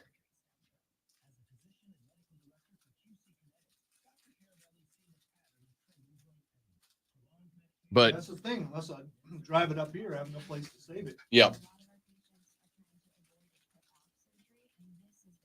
Everybody have fun tonight. Everybody have fun. Diesel and Cole both offer for me to come to their houses to take a hot shower. Take them up on it. I think it's weird. Why? Taking a shower at someone else's house. That's not weird. You're going to have to get over that one. I do. I think that's weird. You're going to have to get over that one. So you don't shower in hotels when you go somewhere? There are more people that shower in a hotel than your friends shower. Maybe. Not maybe. It's a hotel. That's literally their thing, is a lot of people stay there. Maybe some of my friends are very active. There's still only one person. Maybe 2. Maybe 3 if they're into that. Could be having diddy parties. You don't know. Wow. For those of you on the stream that didn't hear that. Good. Oh, incredible.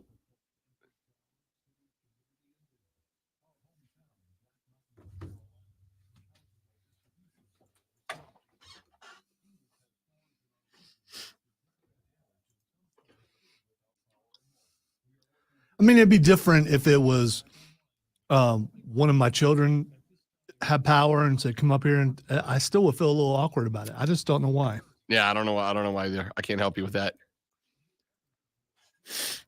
Awkward is a very good word to describe me most times. So, I mean, you know.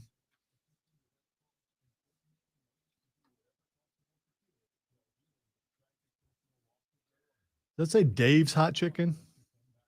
Yes. First, I thought it was Dove's Hot Chicken. And yes, I have tried Dave's Hot Chicken, and I am a fan as well, Zach. When you say down the street, where down the street?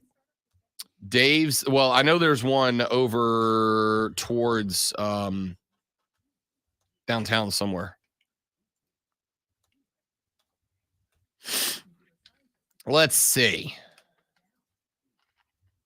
I think it's Dave's I've had. I'll also tell you that Prince's Hot Chicken, which they serve at Yeehaw, I'm a big fan of as well. Woodruff. Oh, there's one on Woodruff. Okay. Right. You said down the road, so I figured it was.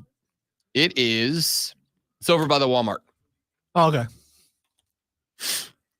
It's if you've gone that way, it's the building that has on the outside, like, it looks like it's a cracked building with like bright paint colors underneath it. I don't go that way very often. I don't either.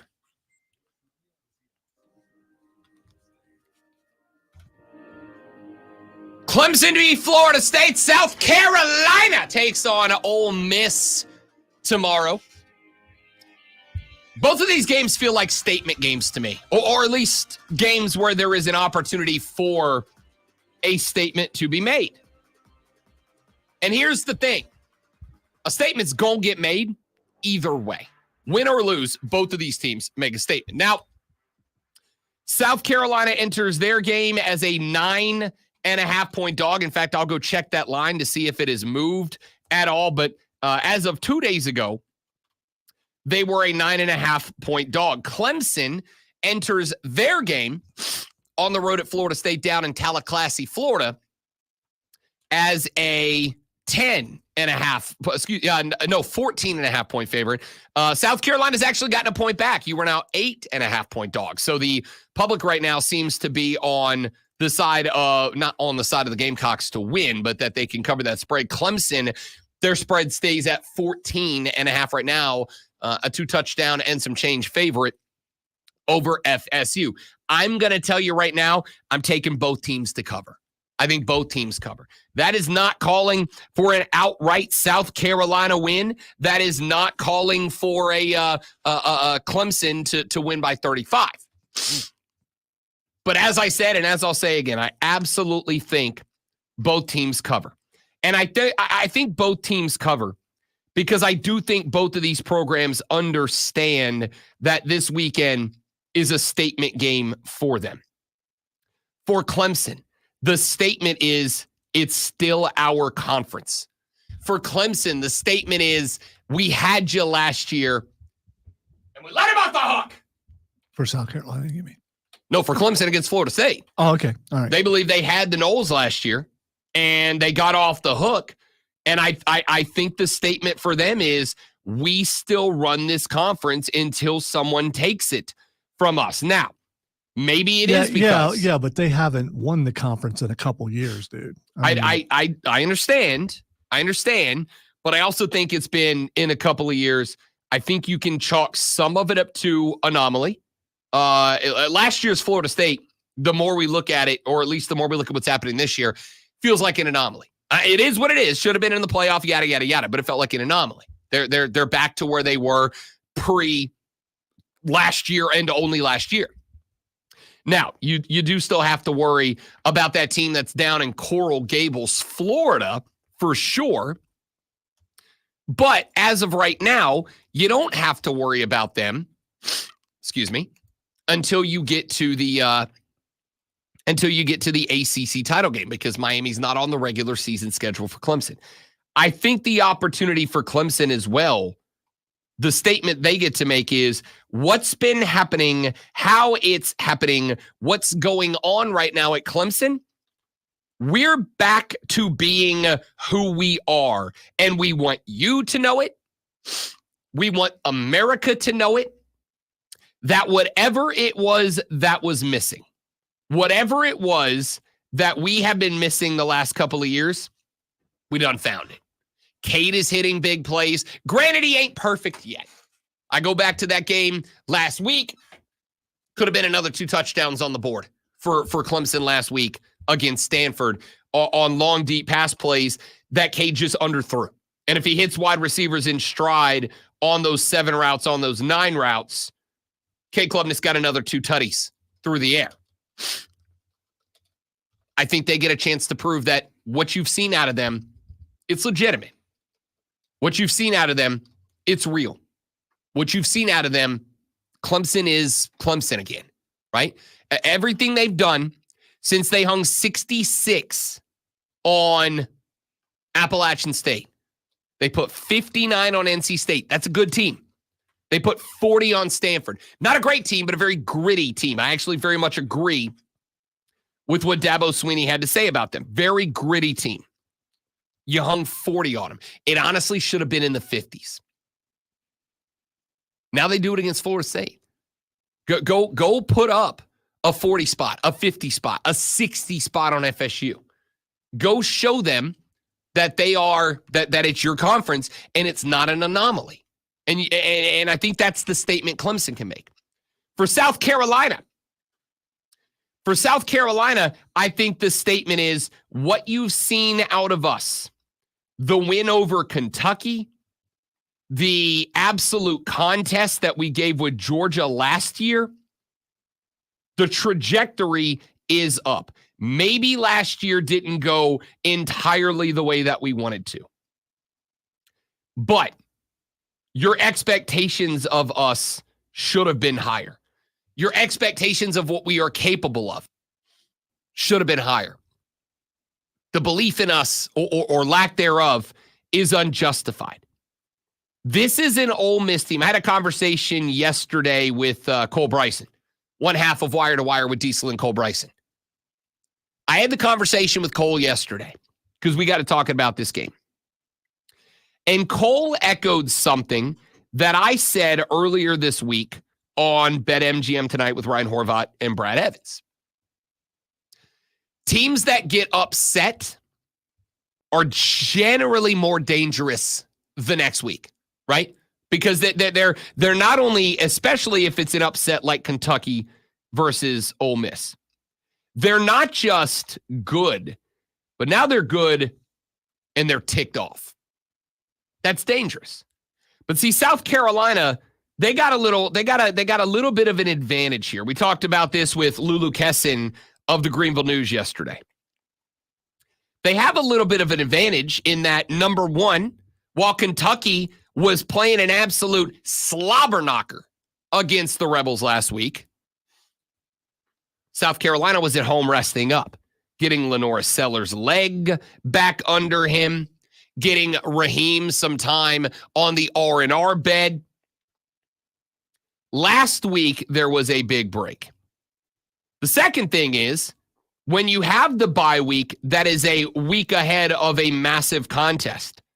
And I think it is very fair to say that this one is. That's an extra week to look at tape. That's an extra week to put a game plan together. That's an extra week to throw some wrinkles into the game.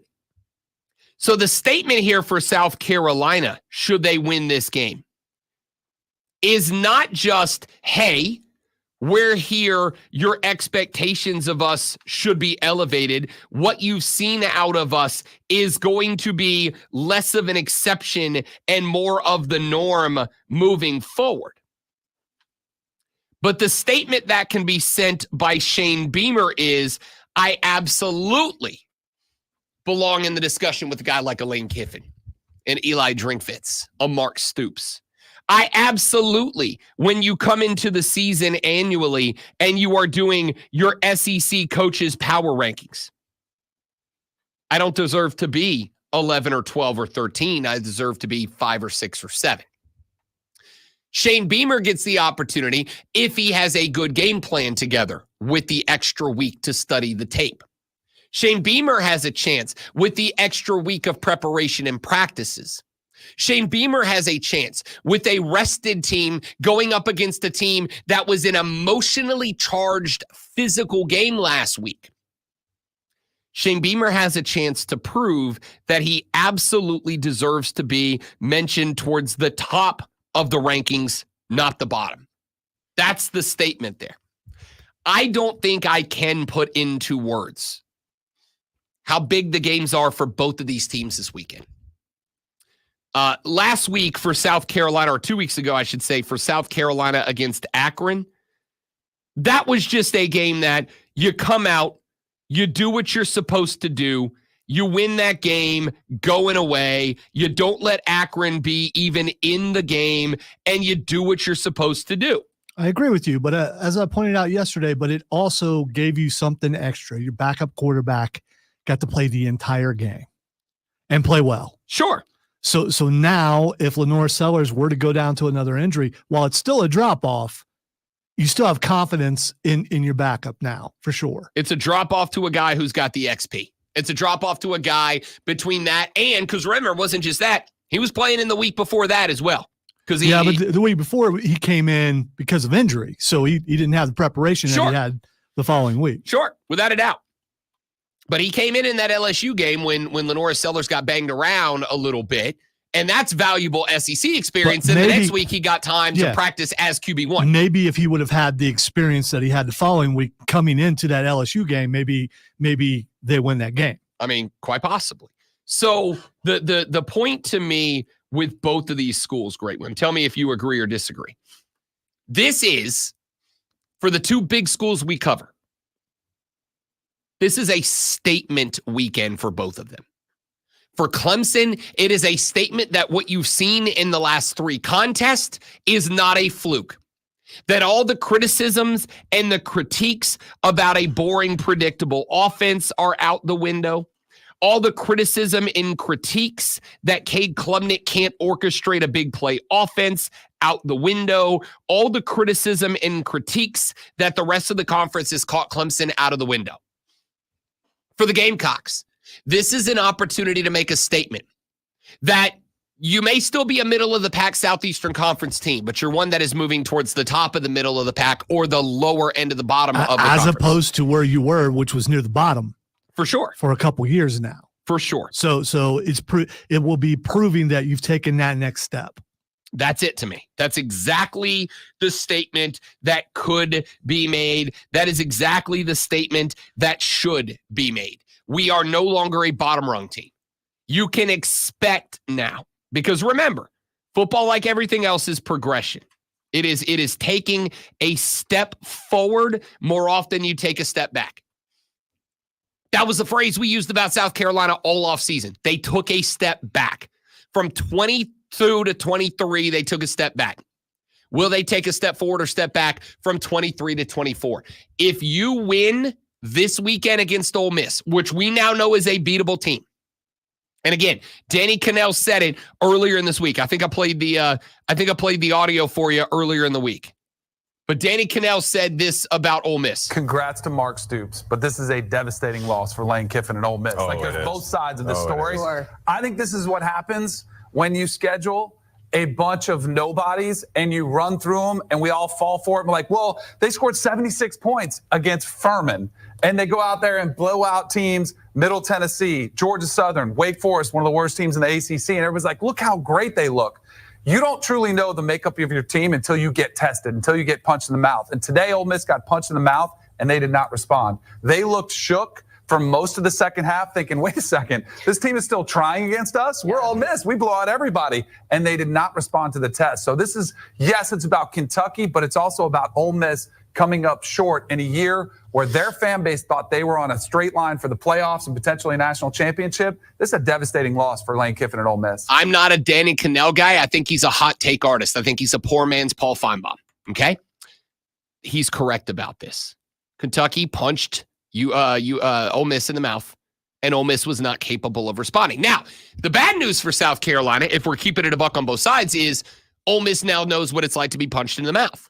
They now know what it's like to step up and go toe-to-toe with a tenacious team.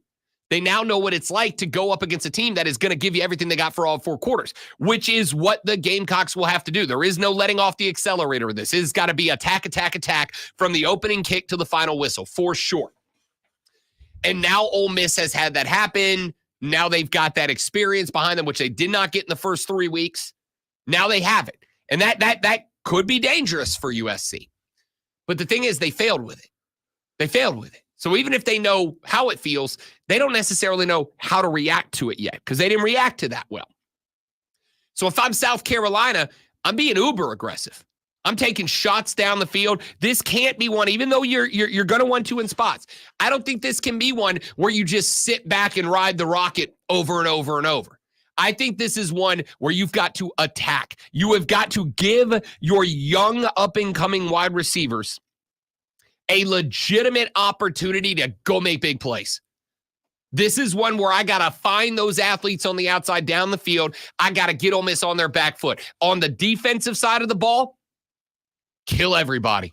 Club Jackson Dark like a baby seal, all right? Stop it. You got to go get that guy. I need him uncomfortable. You don't have time to fight it. No. I swear to God, I'll Billy Club him and knock him over like a baby seal. You got to go get him. If you disrupt Ole Miss's offense, if you take the timing and the chemistry away, and you keep them out of the end zone, like Kentucky did, now all you got to do, then you can run the ball. So we'll see. We'll see. It's a statement weekend for both teams, a very important weekend for both teams. It's also very important that you stay tuned for the next 60 seconds while Lonzo enlightens you about everything in the world of sports with this Sports Flash. The Atlanta Falcons now hold possession of first place in the NFC South after knocking off the Tampa Bay Buccaneers last night in overtime, 36-30. Kirk Cousins threw for 509 yards. Yeah, that's a lot. And 4 touchdowns with 1 interception, including 154 yards and a touchdown to Drake London and 105 yards and 2 touchdowns to Darnell Mooney. Tampa Bay quarterback Baker Mayfield went 19-24 for 180 yards and 3 touchdowns in the loss. Major League Baseball divisional round is set after the New York Mets shocked the Milwaukee Brewers with a Pete Alonso 3-run home run in the top of the 9th that sent the Brewers home. New York will take on Philadelphia in the NLDS, while Los Angeles will host San Diego after the Padres swept Atlanta on the American League side. Detroit Tigers will face Cleveland Guardians, and Kansas City will face the Yankees. Tune in this Saturday at 12:30 as Furman Paladins take on the Citadel Bulldogs. It's Furman versus Citadel right here on your home for Paladins football, the Fan Upstate.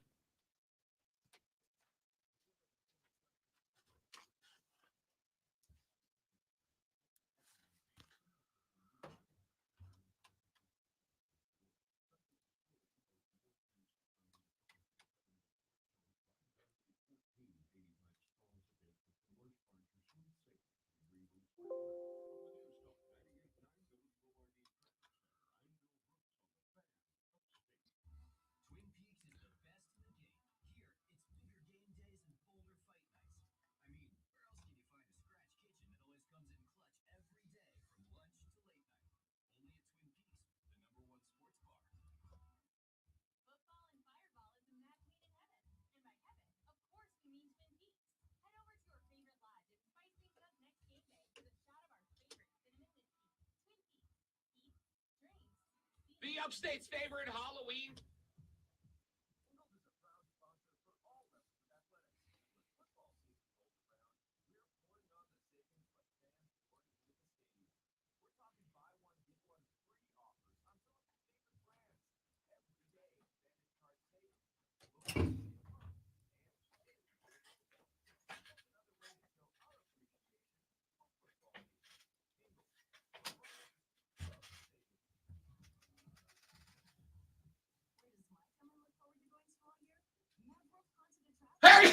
Bless you. Thanks, I got one more. I think that's it. Ew. Snotty. I didn't like that at all. No, I have one more. Maybe one more. It's getting annoying. Well, the tickets to that game, Zach, even when tickets were cheap for every other game, tickets to that game are pretty expensive. So unless Rob gets us a press pass, probably not. I'll certainly try. I'd like to go.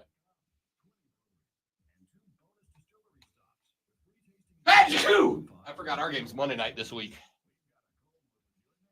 It is.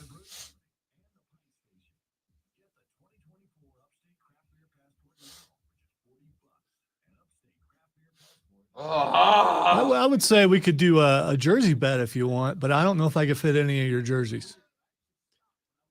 I actually, and I thought about this last Sunday. I don't own a Saints jersey right now. Really? No Saints jerseys. Really? Yeah. Hmm.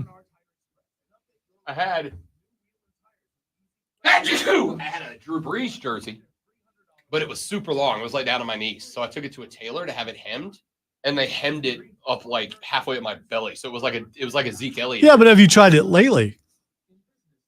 I ain't there yet. Okay. All right. I meant you've lost enough weight up there that maybe it goes down a little bit further. It's just short. It's still okay. It wasn't over my belly because I had a belly. Oh, okay.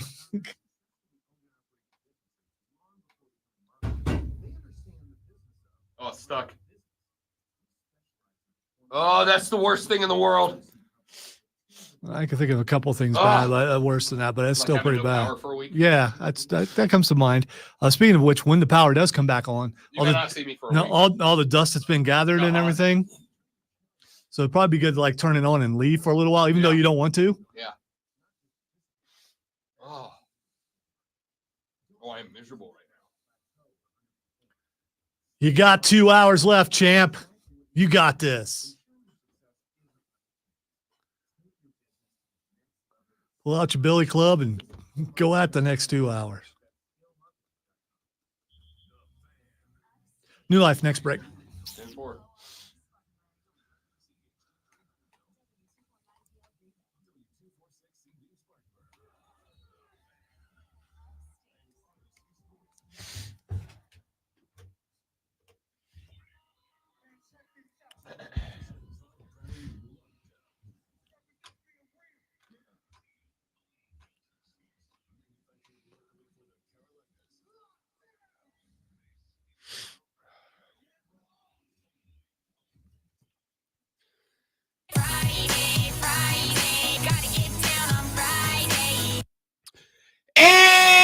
It's the Rob Brown Show. Welcome back, ladies and gentlemen.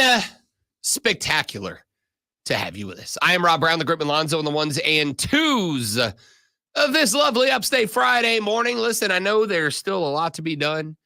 Patience, patience, patience. We will make it out of the other side of this. I promise. We'll all have our power turned back on. Every time I play the Friday sound, I feel like I'm lying. I mean, listen, I think it is important. No, and I don't have to get up early tomorrow, but I'm not going to sleep tonight if I don't have power, so it doesn't really matter, I guess. I could go out on the town. I could do that. Go out on the town. My going out on the town totally different than yours. I'm just saying, I can arrange a Friday night out on the town for the boys. Man, I can go to the pinball museum, hang out there for a while, play some games. How's that not part of my going out on the town? Okay. And now I would call that pre-gaming. You would. So my night would end quicker than yours, but you know. Lonzo would like an early evening out on the town. Oh no, out till 10 last night. So I mean, I can go 11. I can do that. Maybe 12, depending on what we're doing. Let's not get crazy. Now, someone else may need to drive home after 12 because I'll be pretty sleepy, especially after not sleeping last night and getting up early. I Uber home all the time. Yeah, you don't have to go as far as I do. Oh, that's not the difference. Hey, it's 8:00. Let's get to the audio blitz. Some of the best audio that we have picked up from around the social media world. Let's start with this. I am conflicted about how I feel about this answer from brand new Los Angeles Lakers head coach and former Duke Blue Devil, JJ Redick, was asked a question about one of his now Laker players, Rui Hachimura. What did you see out of Rui for the Olympics? You think that next step? What is the next step? You tell me. You're creating a narrative. You tell me. What is the next step? I don't care about what the next step for Rui is. I care about how he impacts winning on our team. And for me, that's my next step. Yeah, and I think he can do that. You saw that out of him doing the Olympics? Well, that's a different role that he can have on our team. I mean, that's just the reality. We have to look for opportunities for him to use his skills, particularly as an ISO and post-up player. We have to be cognizant of what his shot profile looks like in terms of mid-range shots and the volume and percentage of shots he's taken from the mid-range.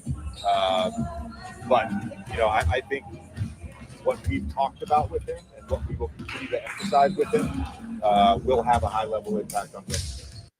I'm looking forward to the conflict with you all this year because of him and how he handles the media. And when he got hired, that's the first thing I thought.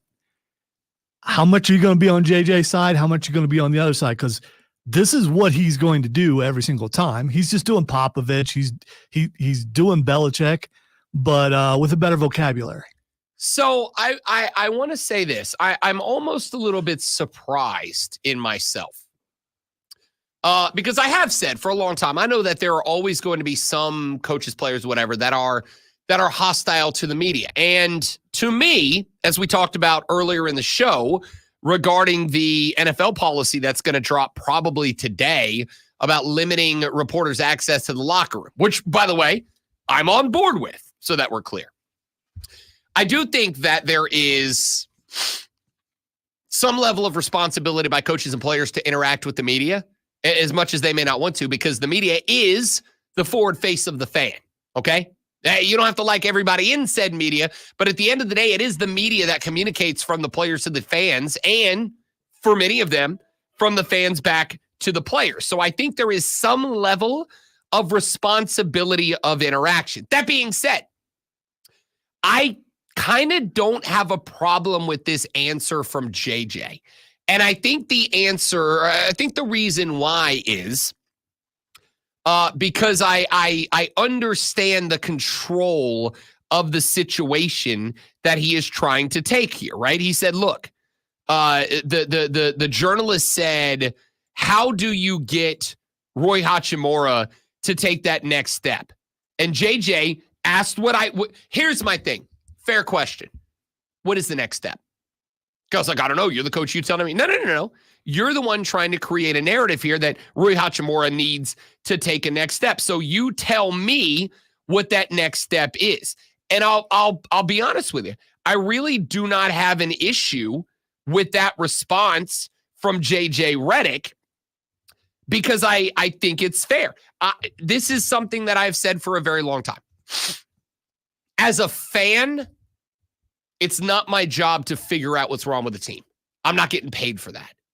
And the comparison I've always made is if I go to a steakhouse and I pay $45 for a steak and that steak comes out poorly cooked and I say to the waiter, this steak's bad, the waiter should not say to me, well, then how would you cook it? No. I don't need to be a Michelin star chef to know that the food you just gave me ain't good, right? I don't need to be a basketball coach to be able to say the Lakers are broken right now and they need to get fixed. However, if a media member is going to say, oh, this player needs to take that next step, what's that mean? And I think JJ asking the meeting member, okay, what's that mean? You're the one. If you say he needs to take the next step, to me, it makes it sound like you know what that next step needs to be. That's different than saying the team's bad, fix it. So I agree with Lonzo about me. I'm almost a little bit surprised here. But as I've said many times in the past, there is a difference between asking a critical question and being hostile. Those two can coincide, but they do not always coincide. This is something I have had as a person to learn in my life, is that it is okay to ask questions that may seem uncomfortable, but they're questions that need to be asked. And that when people ask me a question, they are not always doing it with the intent to injure, to be malicious. Sometimes they're asking because it's a fair question that needs to be asked, even if it's uncomfortable. All right. To a degree, he is conditioning the media to come with better questions unless they like that answer, because that answer, not really heated, but as far as him, it makes it sound like he's coming after the reporter, which he's absolutely right. I don't have a problem with what he said to him. I don't either. But so now from going forward, the reporters are going to have to think a little bit more. When I have a conversation with someone in this building, I have to think about how I say things so that person will not correct me, because it hurts me when he does it, because I feel lesser because I'm not smart enough. I think that report. He's conditioning the reporters to say, hey, you're going to ask me a question. This is what you're going to get in return. So come with a better question. Don't follow the questions that everybody else is going to ask. Come up with a good question. I think it's fair. Now, if that reporter really wants to get at JJ Redick, what do? You go home and you figure out what you think the next step is for Rui Hachimura. And then you come back with that question. If you think Hachimura needs to be more involved with the inside game, right? He needs to be more of a possession player in the paint. He needs more touches down low. Come with that. JJ Redick, the next step for Rui Hachimura, who on his Olympic team did this, that, and the other. I think for the Lakers, he should be more of a presence on the inside. How do you address that? Now he's got to talk basketball. Now you're actually asking about basketball stuff as opposed to abstract outside concepts that JJ Redick may or may not even agree with. He may look at you and go, I think he's fine. But at the same time, when forming your question, you need to be concise and not go into too much detail, because then he can go, you just answer the question. Again, and I think that's okay. That would be an answer, right? But I think if he does this, I agree with you. You know what it does? And this is something that when I was a journalist, this is something that I have taken pride in. When I ask a coach a question, I ask the X's and the O's, not the abstract. I'm not going to ask how do you get so and so more involved. I would rather say, hey, in this next game, their starting safety has the fourth most yards surrendered on the post. Is that something you look to work into the game plan? Give them an X's and O's to latch onto, as opposed to some abstract concept that allows a coach like JJ Redick to do this and basically dismiss you. When we have wrestlers on, we try to ask them questions that other people aren't asking them. And sometimes questions are so off the wall, they just look and go, what? And the other times they're caught off guard because they're standard answers, because everyone's asking the same questions. I think that's a good thing. Ask a different question. It is one thing to say, how do you win this game? And another thing to say, the so-and-sos are weakest at this point. Is that what you're going to dial in on? Like, let them talk X's and O's. I like that. Bill O'Brien, head coach of Boston College, former offensive coordinator for the New England Patriots, was on Wes Welker's podcast earlier this week. And he told the story. Here's how lack of sleep is. I thought you said Bill O'Reilly. No, that's why you see my head go like, what? We'll do it live. No, Bill O'Brien, who is a very different person, was on Wes Welker's pod and told a story about Rob Gronkowski's pre-draft interview with the Patriots. Patriots draft interviews are pretty legendary stories. We heard Gronk's version of his draft day visit. Can you give your side of the story? So we brought him in. We took him into the team meeting room. We taught him special. You remember special? Special seam, so hitch, the special seam, under. hitch, the under, and the in cut by the X, right? Brought him back in. Hey, you're going to teach us this playback. If the will and the weak safety hit it, what's going to happen over there? Because we had said, hey, this is going to be a sight adjust when we taught it to him. And so he's looking at the board. I'll never forget this. He's like, Sss. And I'm like, yeah, you're getting it, Gronk. You're getting it. It's, and he goes, sizzle, sizzle. I'm like, sizzle. What did you eat at Sizzler last night? Like, no, it's a sight adjust, Gronk. A scout came in and took him up to another floor where Nancy Meyer was. Yeah, Miss Nancy. So no one for a while could find Gronk. Finally, like Nancy's like, he's up here. He's asleep on the table. Gronk is a massive human. He's curled up on a circle table in this room across from Nancy Meyer. Oh my gosh. That's my favorite thing. They took my man, they taught him a play. He got it 20% right. He got the S and the I right out of the word he was supposed to say there. And then his response to that high pressure situation was, go take a nap. I just got to lay down. I just got to go lay down. This is more proof when he says he doesn't really run plays or what. He just goes out and does what he wants. When he jokes about that, he's not joking. He has no idea what the plays were. I mean, maybe he scored a lot of touchdowns that way. Well, he knew. Can you get mad at him when he scores a lot of touchdowns? He knew how to get open, and he had a good rapport with his quarterback, so that helped. But and that will let you get away with not knowing the plays. That's also true. I do have another one. I don't know how much of this I'm going to be able to get through because it's a bit of a longer clip. In fact, you know what we'll do? We'll hole up it just in case we need to pause it at certain spots. Rob Gronkowski is the newest member of the Fox Sports NFL Countdown crew, right? Like he's on their pregame, halftime shows, whatever.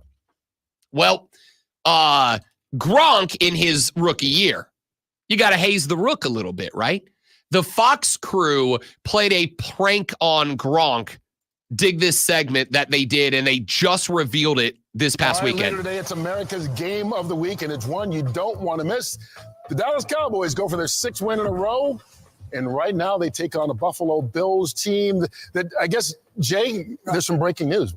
I just got off the phone with Mike McCarthy, and you guys know how big of a weapon Rich Russo is for that team, right? As a tight end, they just activated him, right? They just activated him. They didn't know if he's going to be able to play today. They think he's good to go, not only today, but they are going to put him heavily into that game plan. Expect a lot of Rich Russo. That's big because Russo is a complete game changer. He takes so much pressure off Dak, takes so much pressure off the run game. Great blocker, great receiver, red zone threat. He's amazing. Listen, I thought it was a stretch. They were talking about Tony Gonzalez. They talking about Gronk. I don't think he's Gronk. Gronk, where do you list Russo as, like, among the tight ends, playing today at least? He's been out for a little bit, so he might be a little rusty coming back, but I think they're going to give him the opportunities. That's for sure.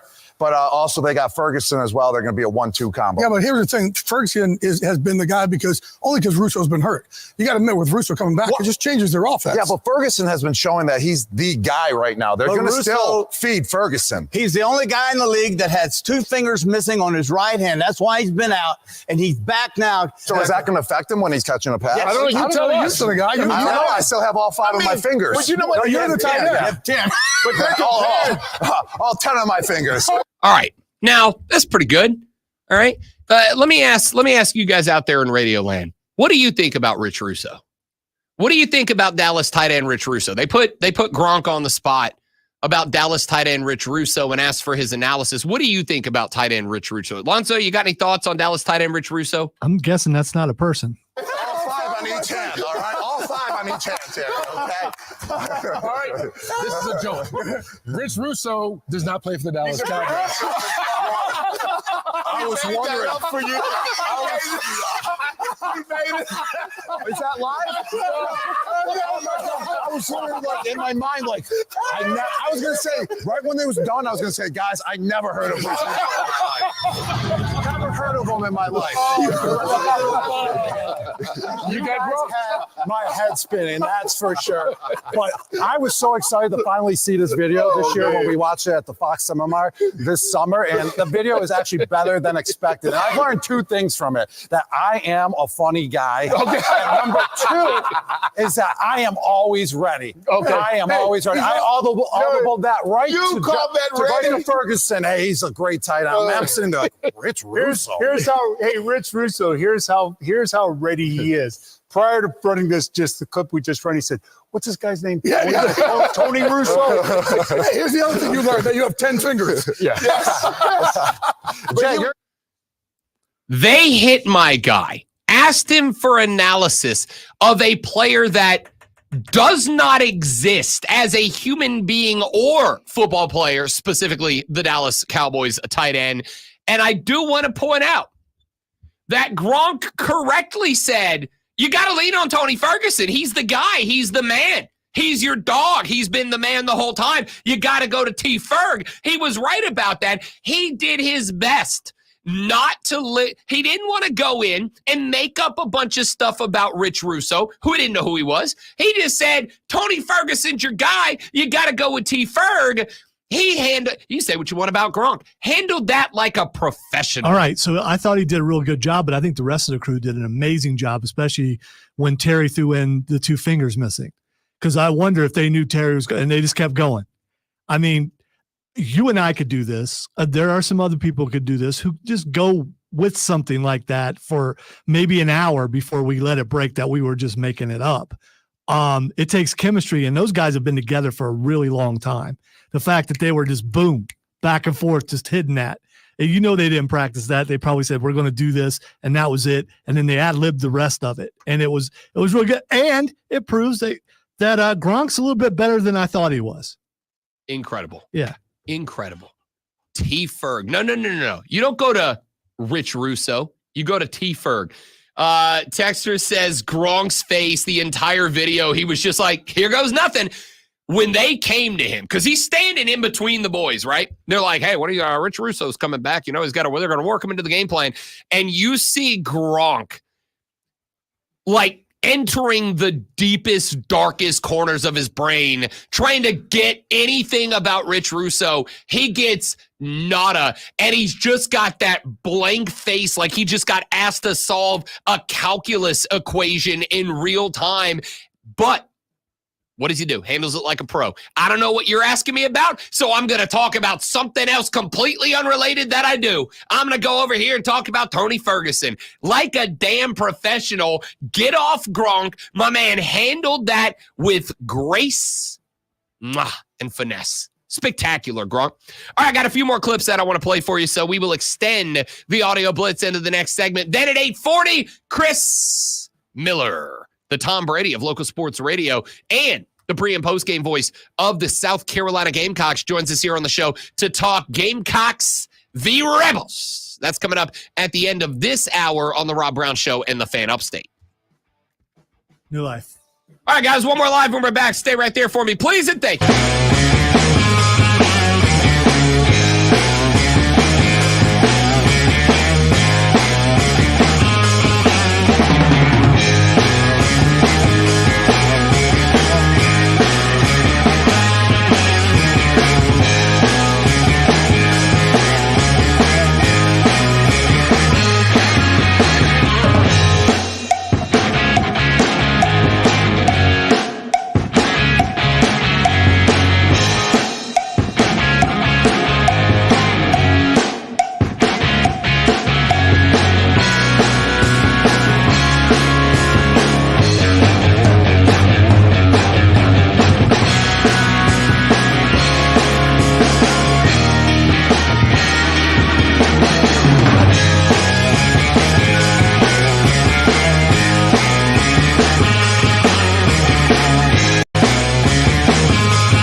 It's Rob Brown. I hope you're enjoying the show. If you're not, I don't know why you're here, but I am glad that you are. Hey, do us a favor. Whether you're enjoying it or not, would you mind sharing us around your social media, please? And thank you, Twitter, X, whatever you call it. I don't care. Instagram, Facebook, TikTok, it doesn't matter to me. Help us get the good word out. We're trying to get famous and rich, and we can't do it without your help. So, The Rob Brown Show is on all social media, or share the YouTube channel, the Facebook page, wherever you're watching this, and we'd appreciate it very much. Now, let's get back to the show. Stick around. What is up, friends? It's Rob Brown. I hope you're enjoying the show. If you're not, I don't know why you're here, but I am glad that you are. Hey, do us a favor. Whether you're enjoying it or not, would you mind sharing us around your social media, please? And thank you, Twitter, X, whatever you call it. I don't care. Instagram, Facebook, TikTok, it doesn't matter to me. Help us get the good word out. We're trying to get famous and rich, and we can't do it without your help. So, The Rob Brown Show is on all social media, or share the YouTube channel, the Facebook page, wherever you're watching this, and we'd appreciate it very much. Now, let's get back to the show. Stick around. All right, we're back. Thanks for hanging in there. Sorry for making you listen to that commercial twice. I haven't fixed it yet.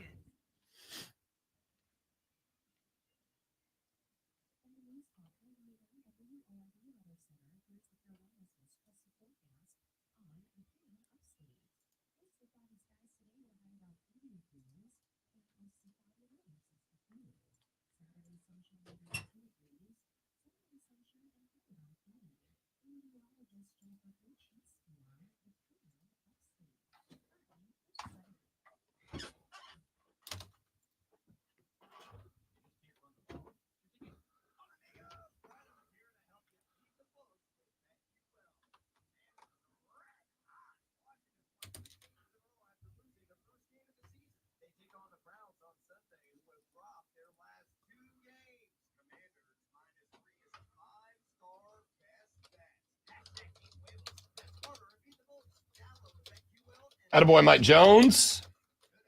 Good for you. Lonzo and I are jealous. I can express our combined jealousy. Oh, no, that's awesome, dude. Good for you. Celebrate it. Enjoy it for us.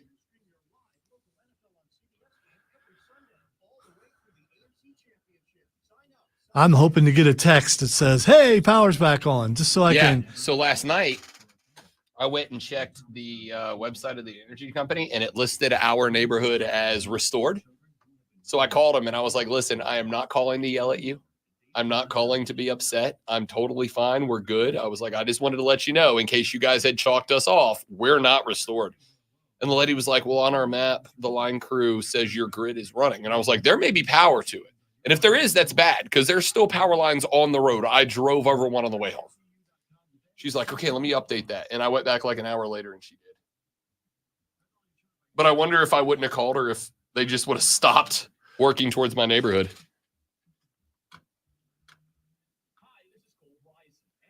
Well, I just wanted to check the map. There's still 7,000 out in my area. But the bad part is there's like one that just says one customer affected. Yeah. And it's us, but it's not true. Everyone around me is without power.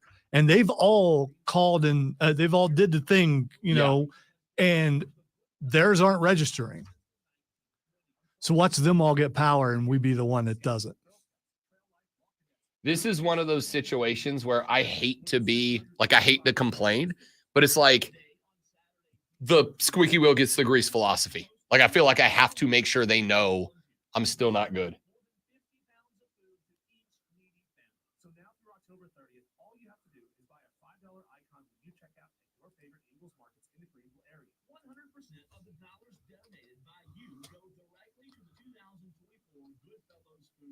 Thank you so much for your support. We have power but no internet, and I still feel like I'm in the 1800s. James, I read a third Revolutionary War book by candlelight last night, buddy. Hey, but I'm a stocking cap away from being a reenactor. I'll take air conditioning. I mean, I'm okay with that. Yeah. I mean, you know. I'll hotspot off my phone for a month if you just turn my AC back on. I still have some more stuff to read, and I do have some hard copies of games that I could play maybe I That's don't know. recording when the power comes back on. I'm going to be in the bro cave for a week. Leave me alone.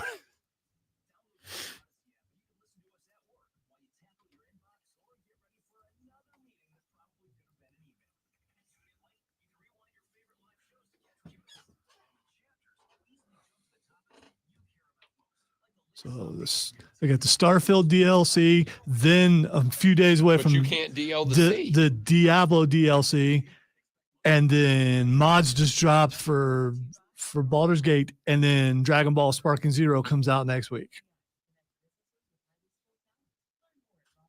Not to mention, I'm behind on Penguin, Agatha All Along, which I don't care about because it's not really been that good. Rings of Power 2, which I really was enjoying. I mean, just, yeah. I've heard a lot of good about Agatha. Good for you, Zach. And I've heard a lot of bad. So, I mean. Is it because it's woke? Probably. I tell you, out of all the series so far, I've only watched one episode. It's the worst one. So, oh, man. But it was how it started out. How it starts out really, really bad. The other stuff I expect. So, I mean, you know, as long as there's some writing substance underneath, I can get past that because that's life. But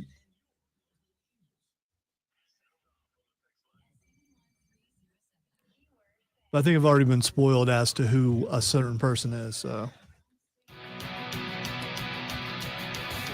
let's keep going with the audio blitz. Some of our favorite audio that we've heard. Short one here. And then we got Chris Miller, voice of the Gamecocks pre- and post-game show, coming up in the next segment to talk Gamecocks v. Ole Miss with us.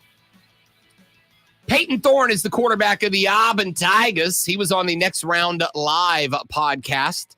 Was asked about the pick six that he threw against Oklahoma. If you didn't see that game, really, really good one. They had the Sooners' backs against the wall until late in the game when Peyton Thorne threw a pass over the middle to the right-hand side that was picked off and taken back for 6 the other way. They asked Peyton Thorne to take us there, and here's how he laid it out. He said, once again, forgetting to change the channels back I think those should count. on his screen. I think those should count as Mike. No. Only if you want me to start sending you these clips to be in charge of every show. Which is my job, and I absolutely could do that. It takes away from, yeah. Sorry. I didn't mean to push play. No. I'm not that rude. Well, that counts Shut too. up, then. Lonzo. Listen to Peyton Thorne. I was joking about that, too. They had the perfect call on for what we were doing. You know, it looked like zero across the board to me. We had 5 out. We were an empty. They brought 6 guys up on the line of scrimmage. They had their 2 backers mugged up in the A gaps. And so I had to do something with my protection in order to get protected because obviously we only have 5 guys. So we had talked about sliding away from the boundary defensive end.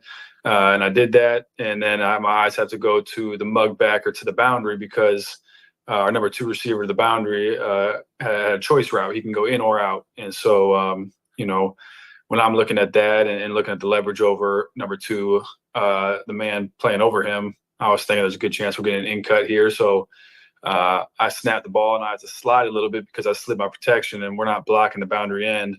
Well, I looked at, I think it was number 10 was in the boundary A gap. The backer, he took a step forward and put his hands on our guy, and so did the other backer on the snap. And so I thought they were coming. And then since I have a choice route to the boundary, I have to get my eyes on him to see if he's going in or out. You know, I can't just keep my eyes glued in the middle of the field. And then obviously he won inside. He ran a really good route.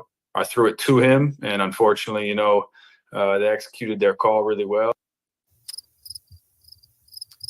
Can I tell you? In fact, I told somebody the other day that one of the premises of this radio broadcast is I want it to be for everybody. I want it to be from the hardcorest dork nerds out there like me, all the way down to people who aren't sports fans or just like casually adjacent to sports, right? Like somebody who's maybe like married to a sports fan or their kids are into it. I want everybody to be welcome on this broadcast, and there's a little bit of something for everybody. I am going to say, to listen to a quarterback lay that out, talk about playing against the zero technique with 6-on-5 and worrying about the boundary end on the far side and rolling coverage to the outside, recognizing that it was an attack, but they disguised it by hitting the line and dropping off. Like, I love hearing a football nerd talk about football and break it down that way, because While I have always said that one of the things that I like to do is be able to take football or sports from the mindset of somebody who loves the game, knows the game, whatever, and be able to put it in a way that even those that are casual around the game get it, understand it, learn about it.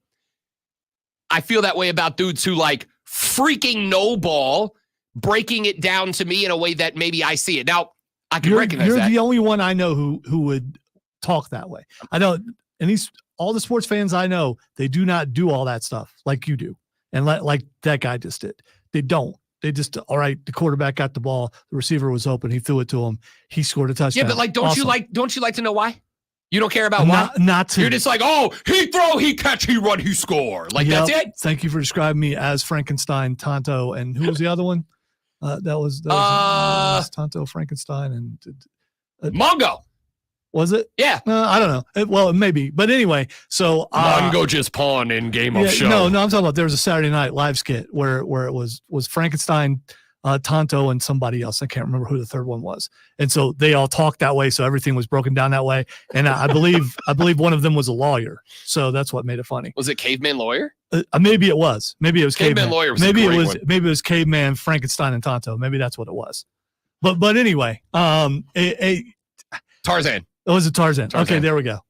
So that's how you think of me, where I think of you as. So I mean, there's there's that. There's an in between there. Go outside, nerd. There's an in between there where I actually do exist, but when you go too far to that direction, my eyes, like I believe many, just glaze over and like, dude, okay, all right. I mean, simplify. You need to do all that. See, I think that's our job. To me, like our job is to take the info from Peyton Thorne, simplify it down to where we can then pass it on to the casuals. I could rock an info. You could.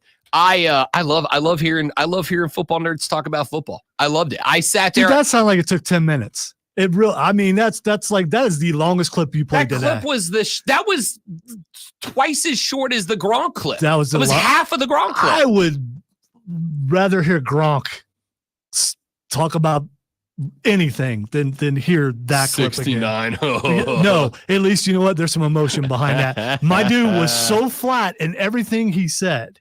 I mean, put some inflection in there, put a little bit in there. Maybe you can tell where it's like. Okay, now in fairness, you did I'm sorry. It's like a lot of Southern gospel songs. You could go from one song into the next one, and I have no idea. Is that all one song? We just went 25 minutes. Was that one song? It's the same sort of thing. You did just ask the guy to diagnose a mistake he made that cost his team a major game. Like, I don't expect it to be like, all right, dudes. No. Listen to the point. You can have negative emotion in there. He just lost the game. Like, man, and then this happened, and I thought that I could do this, and then that's what he did. No. That's what he did. Then what I did look, they brought was, the boundary edge of the zero Z technique. They had the linebackers walked up. The G and the H and the I and the J, and then I threw to the K, but I missed the K, and so the L picked it up and ran the other way. So I'm really sorry. I made a mistake. Only like two of those were real things. All right, only like two of those were real things. I thought it was phenomenal. I loved it. All right, I got a few more clips to play, but more importantly, Chris Miller, the voice of the Gamecocks pre- and post-game show, joins us in the next segment. We're going to talk Gamecocks. He will not sound like that last guy either.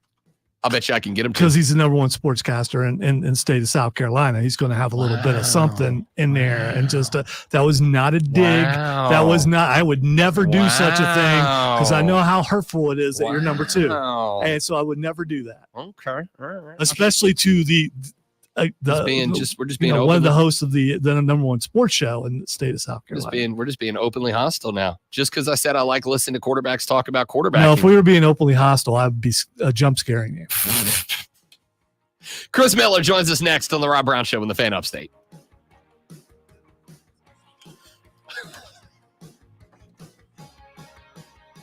All right, I realize after it was said that was but still, I would not have done that, and it's too late. I'm tired, man. I ain't got no power.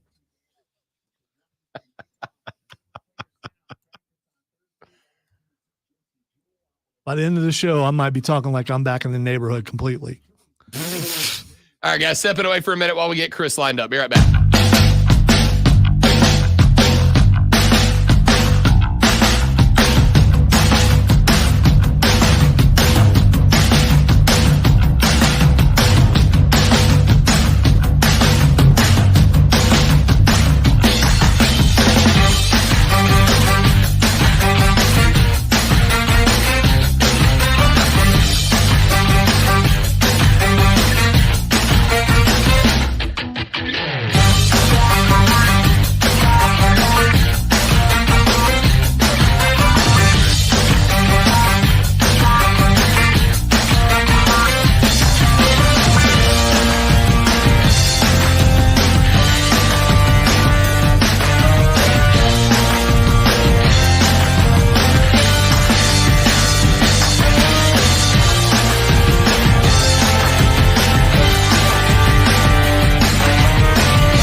Welcome back, ladies and gentlemen. The Rob Brown Show's on your radio. It's the Fan Upstate. Getting down on Friday, indeed. Yeah, we're digging out. Yeah, there's a lot of work to be done. Yes, I know there's a lot going on, but the sun comes up, and sometimes you need a break. You need a minute. And if Lonzo and I can be that brief distraction, that respite from what work needs to be done, we're going to do our best, all right? And me while I whip this out. all right, well, you have to make it weird. It's because I talked about billy clubs earlier in the show. Is that why? I get it. I'm going to stop. Yeah, you should. Because You should. I'm just going to. I can't believe all your perverted jokes are getting old, Lonzo. Yeah. Oh, man, I really over that. Joining us now on the radio broadcast, he is not only a 913-time South Carolina Sports Broadcaster you of the forgot Year. last year. Oh, 914-time South Carolina Sports Broadcaster of the Year. He is also the voice of the pregame and halftime and postgame and every other show that matters surrounding the University of South Carolina Gamecock football program. He is friend of and off the show, Chris Miller, joining us here on the show. What's up, big dog? Morning, guys. How we doing, fella? I am super fantastic. It's Friday. That means high school football, and that means college football tomorrow. So, I'm psyched. Yes, sir. Yes, sir. And a big one, man. A big one. Let's just dive right in, buddy. You got the Ole Miss running Rebels coming to town this weekend. This is what I said earlier in the show, Chris, and I want your thoughts on it. This feels like a statement game to me for the Gamecocks. This feels like a game where Shane Beamer can say, look, I am coaching this team to be better week by week. It feels like a game where this team can say, look, we are not just a tread-on team in the SEC. We are here to compete. We whoop Kentucky, who beat Ole Miss, and we'll get Ole Miss too. This feels to me like a statement game, but the inverse is true. If South Carolina comes out in this game, especially with a week off, an extra week to watch film, an extra week to game plan, if this team's flat tomorrow, it sends a message the opposite way. What are your thoughts on the takeaway from this game, win or lose? Well, first, we don't refer to them as the running Rebels. We refer to them as the fighting Lane Kiffins, right? Fair enough. The Joey Freshwater's in town. Yes, I mean, Lane Kiffin, that's one of my favorite part about this entire broadcast that we put on is just the Lane Kiffin isms that will come out. And they're fantastic. You see the way he talks. He's one of the great, in my opinion, personalities in all of college football, in addition to being just a great offensive mind. But yeah, I think you hit the nail on the head.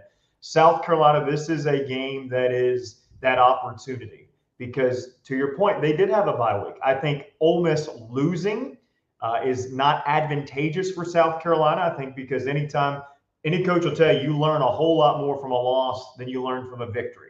And Ole Miss was, let's call it what it was. They were stunned last week. This was an Ole Miss team that was firing on all cylinders. However, Lane Kiffin had said in multiple press conferences that he did not feel the schedule so far had prepared them for the rest of the season. He made no bones about that, didn't hide it, said, look, we haven't played good opponents. So putting up all these gaudy numbers, and well, they finally played a good opponent. And that's the thing I think Gamecock fans need to understand how big of a win that was to beat Kentucky the way they did at Kentucky. Kentucky's a good football team. If you remember, they went toe-to-toe with Georgia the following week, just beat them or lost 13-12, and then doing what they did to Ole Miss last week. So that is a statement victory, if you will, for the Gamecocks. But they have that chance again today, on tomorrow. But I think for South Carolina fans, the focus has been, unfortunately, on the return of Juice Wells. I think that's where I see all the fans talking about Juice Wells. Juice Wells has caught 19 passes for this team. It's not like he'll catch a few passes, but this team is led by Trey Harris, a guy who's the leading receiver in the SEC by a long shot, over 800 yards receiving, nearly 50 catches through just 5 games. So, I mean, this is how this offense runs. But I get the feeling it's similar to the LSU game because there's so much buildup. You don't have game day here, but everyone's eyed this game because of Juice Wells, because they expected Ole Miss to be 4 or 5. And now that Ole Miss has lost, I think Gamecock fans, oh, man, this is a game we should win. This is a game that should be a W, especially because Kentucky beat this team. Everyone starts playing, as you said, they beat them, so we beat them, and we should beat them mentality. But, yeah, this is a game that Shane Beamer knows if they want to take that next step, especially if they want to not just play in a bowl, but play in a good bowl, got to take care of business at home.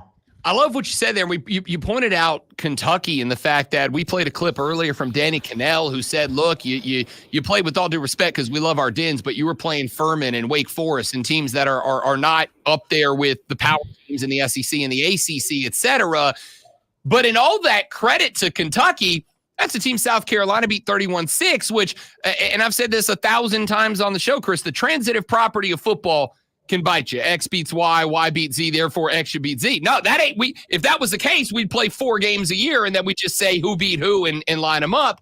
But if that is the case and Kentucky is that good team that everybody's made them out to be, and South Carolina went to their house and put the hurt on them, that to me is why this game matters. Because if South Carolina comes out flat, gets punched, doesn't respond to Ole Miss, and I'm not necessarily saying win, I'm saying be in that contest for 60. If they don't, then all of that goodwill, it just kind of feels like the air would be out of the balloon at that point. And, for South Carolina, playing this game at home is such a big deal. Most teams in college football play better home. But there was a stat last year that said South Carolina, statistically, in the Shane Beamer era, had the biggest difference of play. This is in terms of yard. They put some form of yardage, points, that type of stuff.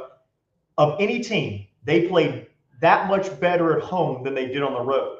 They were the best when it comes to the difference home versus the road.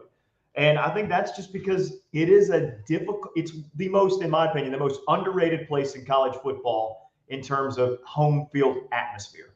So I think playing that game at home is a huge boon for the Gamecocks, getting that opportunity to get them there.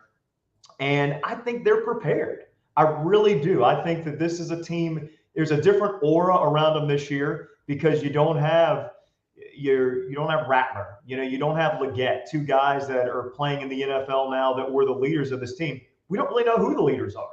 I mean, your quarterbacks are redshirt freshmen. You have Rocket Sanders, who's your best offensive player, who was a transfer.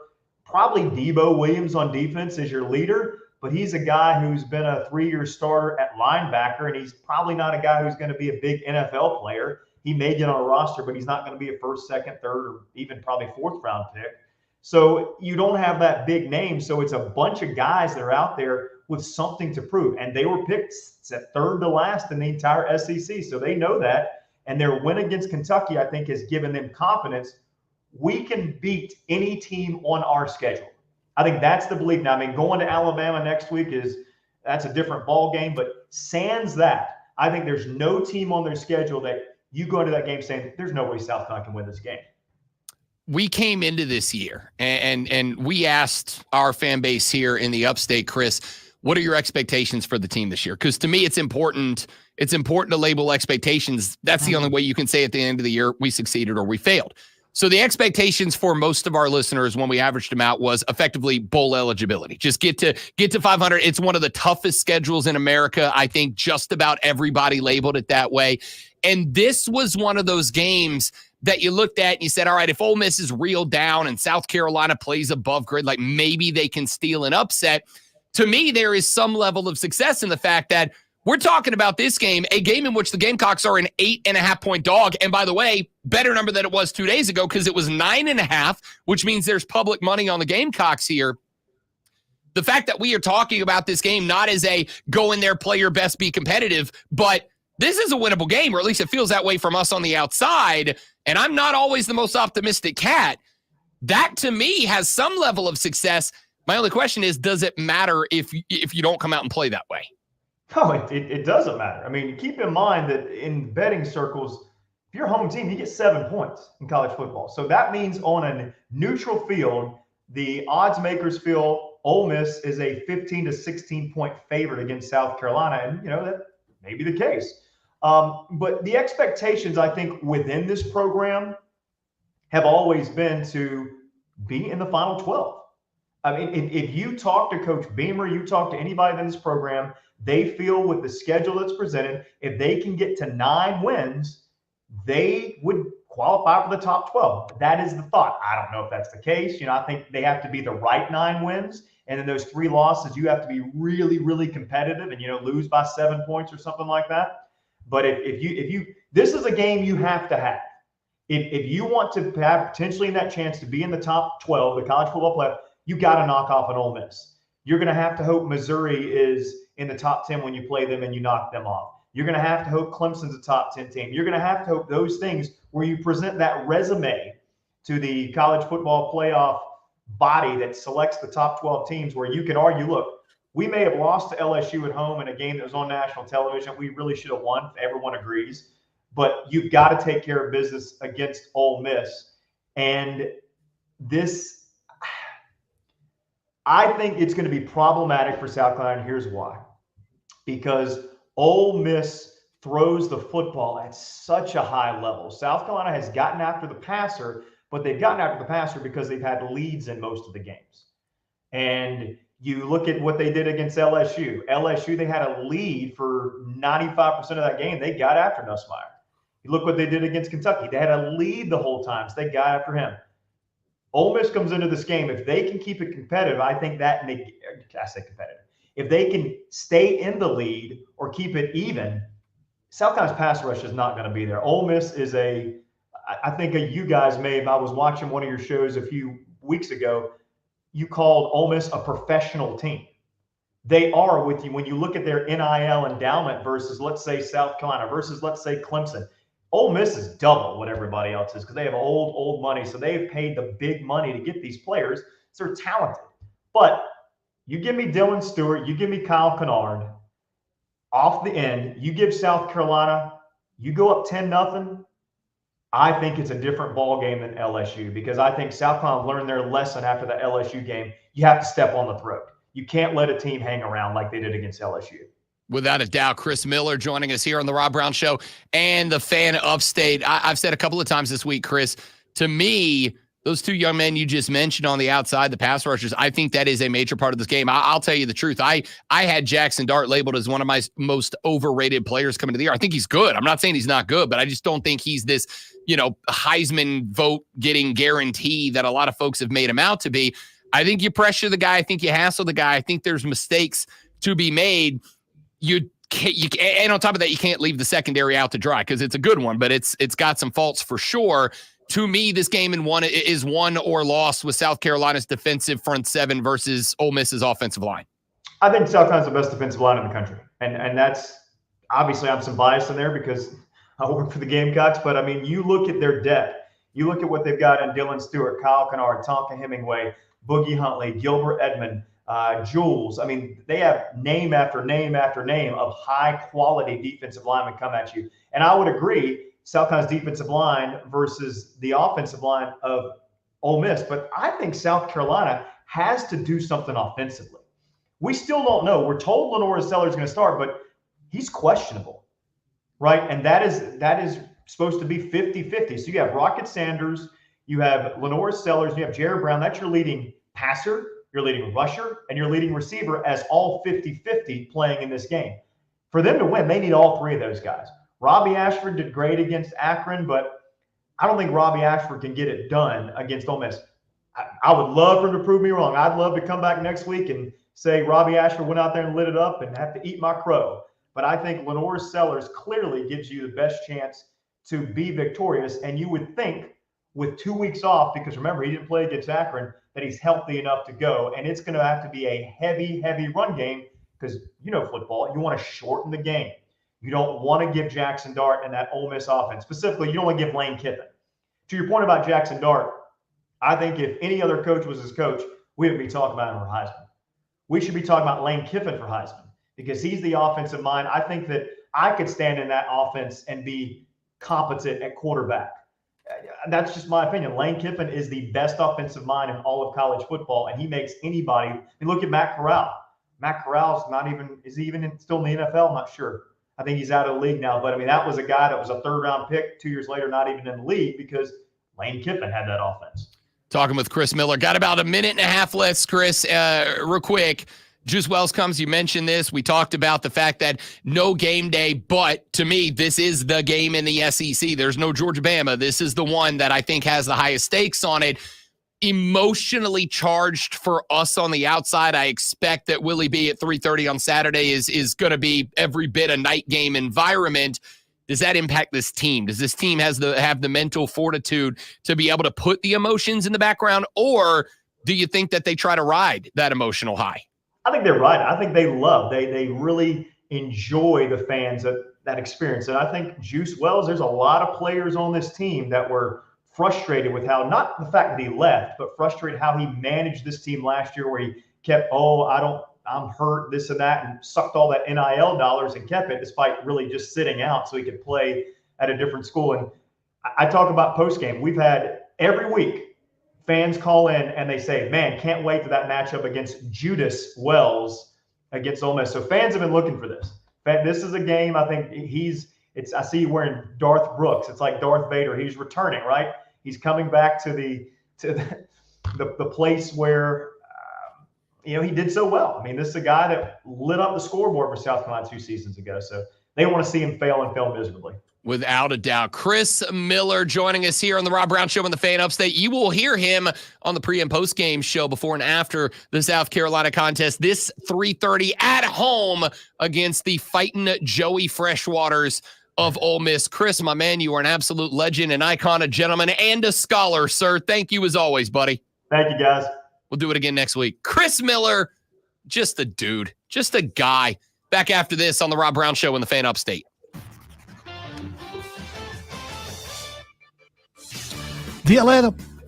I'm back in it. I'm back in it. Yeah. I'm still winning, by the way. The Atlanta Falcons, you double did it last time. The Atlanta Falcons now hold possession of first place in the NFC South after knocking off the Tampa Bay Buccaneers last night in overtime 36-30. Kirk Cousins threw for 509 yards. Yes, 509 yards and 4 touchdowns, 1 interception, including 154 yards and a touchdown to Drake London and 105 yards and 2 touchdowns to Darnell Mooney. Tampa Bay quarterback Baker Mayfield went 19 of 24 for 180 yards and 3 touchdowns in the loss. The Major League Baseball divisional round is set after the New York Mets shocked the Milwaukee Brewers with a Pete Alonso 3-run home run in the top of the 9th that sent the Brewers home. And they will now take on New York. All right. Tune in this Saturday at 12:30 as the Furman Paladins take on the Citadel Bulldogs.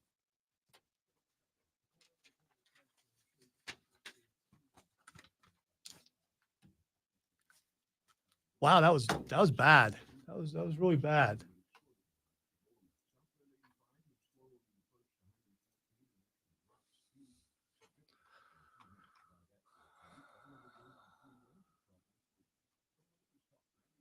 I need that Billy Club guy to come smack me in the head.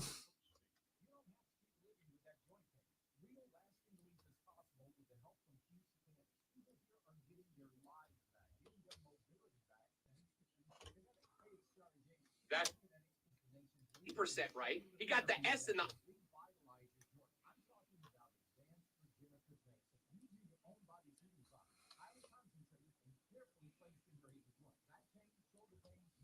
Plan to drop the L.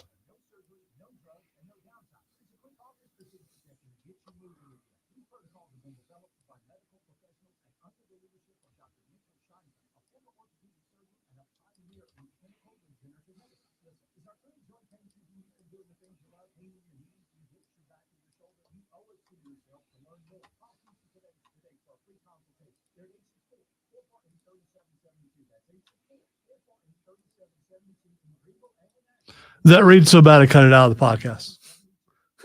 You shouldn't be.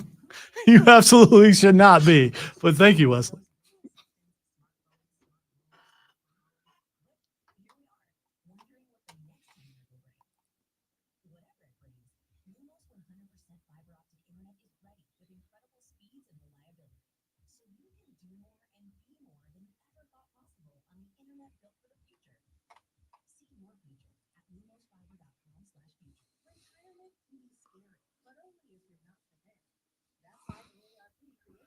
If Rob doesn't get back in the next minute, I'm just going to play Friday over and over again till we both get in trouble.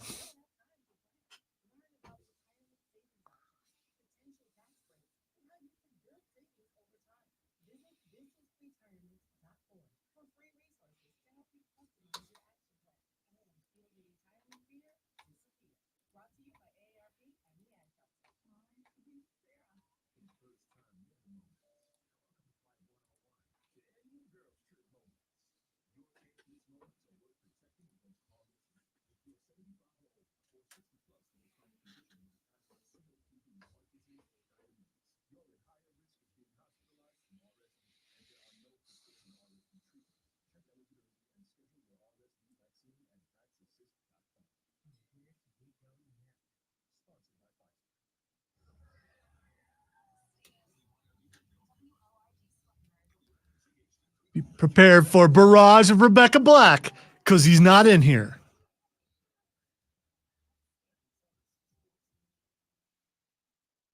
Hope he didn't trip or something. I mean, you know.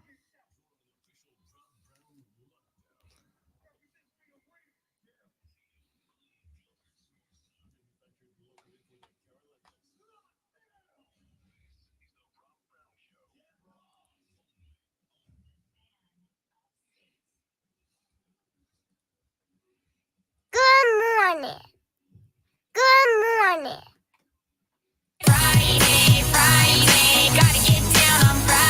Why are you playing all these sound? Why are you playing all of these sound bites completely unnecessarily?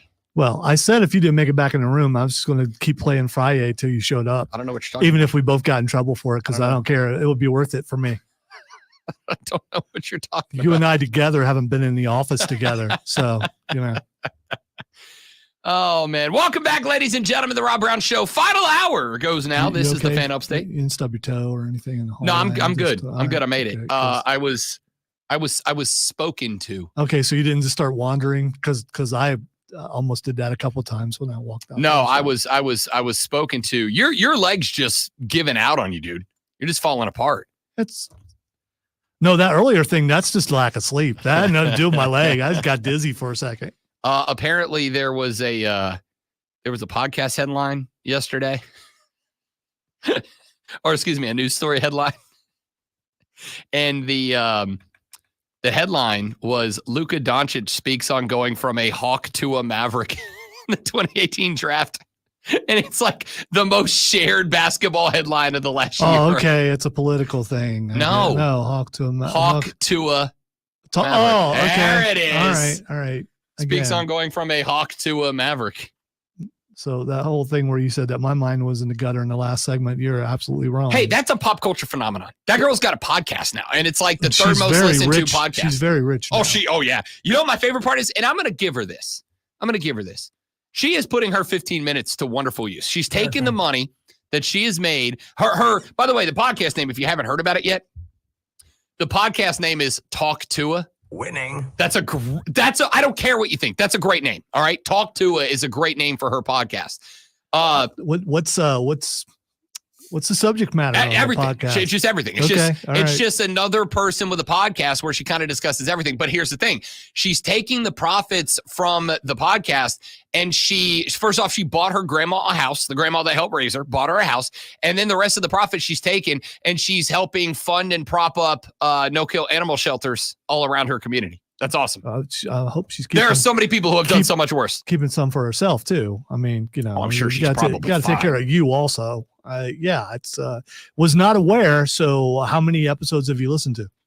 0. But I've heard a Okay, couple of all right. segments. She's not bad. You know what she is? She doesn't. I've heard a lot of people that start these pods and they go on these pods and they like pretend to be super experts at everything. She's not. She's like, I don't know what I'm talking about. Help me out on this. Like, it's great. She really is. I don't even know the girl's name, to be honest with you. She's just a Hawk Tua girl. But I am going to say, and I mean it, she's remarkably down to earth. Like she doesn't pretend to be a damn expert. Haley Welch is her name. I've just been informed. She doesn't pretend to be like a crazy expert Wow, in everything. someone just knew that. She's Hawk 2 is trending, and I didn't think you were going to get to it on What the X. Well, it's not trending on my trending. Well, it is on mine. So I went and looked at her. Her name's Haley Welch. And all I can say is she's super down to earth and legit, and I respect it. I really do. Let's look at my personal trending because I'm not going to use any of these. Crunchyroll is trending. Bill Murray is trending. Trump Girl is trending, and so is Garth Brooks. I'm not using any of those. First of all, you don't know what Crunchyroll is. Yes, I do. It's an anime streaming service. Okay, I Come at me like that. Come at me like that. You don't want to talk about what Bill Murray, why he's trending. Nope. Nor Garth Brooks, to be honest with you. Yeah, exactly. Real bad day to wear this shirt. Yeah, it was. Didn't. Wow. I'm not gonna lie. I got dressed on the dark. I saw a black shirt. I grabbed it because I already had my black hat out. You're countering what you wore yesterday. Yeah. So that's, I mean. I put on sleeves today. Which, I mean, a lot of people are upset about the guns being put away. Yeah, I got to tell you, I got home. I got home yesterday. I got back to the house. Well, I got home. The wife got home from work last night, and she goes, "Did you wear that to work?" And I went, "Yeah, yes and no." I said, I did not specifically wear it to work. I told her the story, and she goes, "You just wanted to wear a tank top on the air." And I went, "Ma'am, you have known me for coming up on 5 years. This is the first time I've gone sleeveless on the show." I think I thought at the time, and I still kind of do, that it was an attention grab. And that you wanted, and again, you have known me for 5 years. How many times have I done something? If I want attention, it's for I the just show, go on the man. air and talk about how much I love me. It's for the show. All right? I'm like, Tio, I love me some me. I'm not going to wear one of those for the show, but it's just for the show. I am going to start instituting Tank Top Thursday, though. No. Yeah, Tank Top Thursday is a thing now. So go ahead and get yourself prepared. Great one. Tank Top Tuesday is. Can we go Skins Friday then? No. Can we just progressively wear less from Monday to Friday? I mean, Nope. We're going to do it. Let's do it. Nope. We're going Tank Top Thursday from now on. Tank Top Thursday starts next Thursday. It's official. And I would be lying to tell you that it's not at least a little bit because of the fact that it's an excuse for me to buy some basketball jerseys. I might have to pick up a bro between now and then. Pick up a what? A bro. A bro? Yeah. You mean pick up a bro?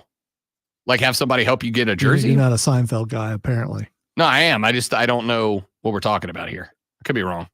Look at Seinfeld bro. That's just Google it that way. Well, I know my next break's gonna be then. No, you can do it right now. Trust me. I'm typing is not that hard. I'm obviously gonna do that. Seinfeld segment, the bro. Can we play the audio from this segment? This feels very comfortable.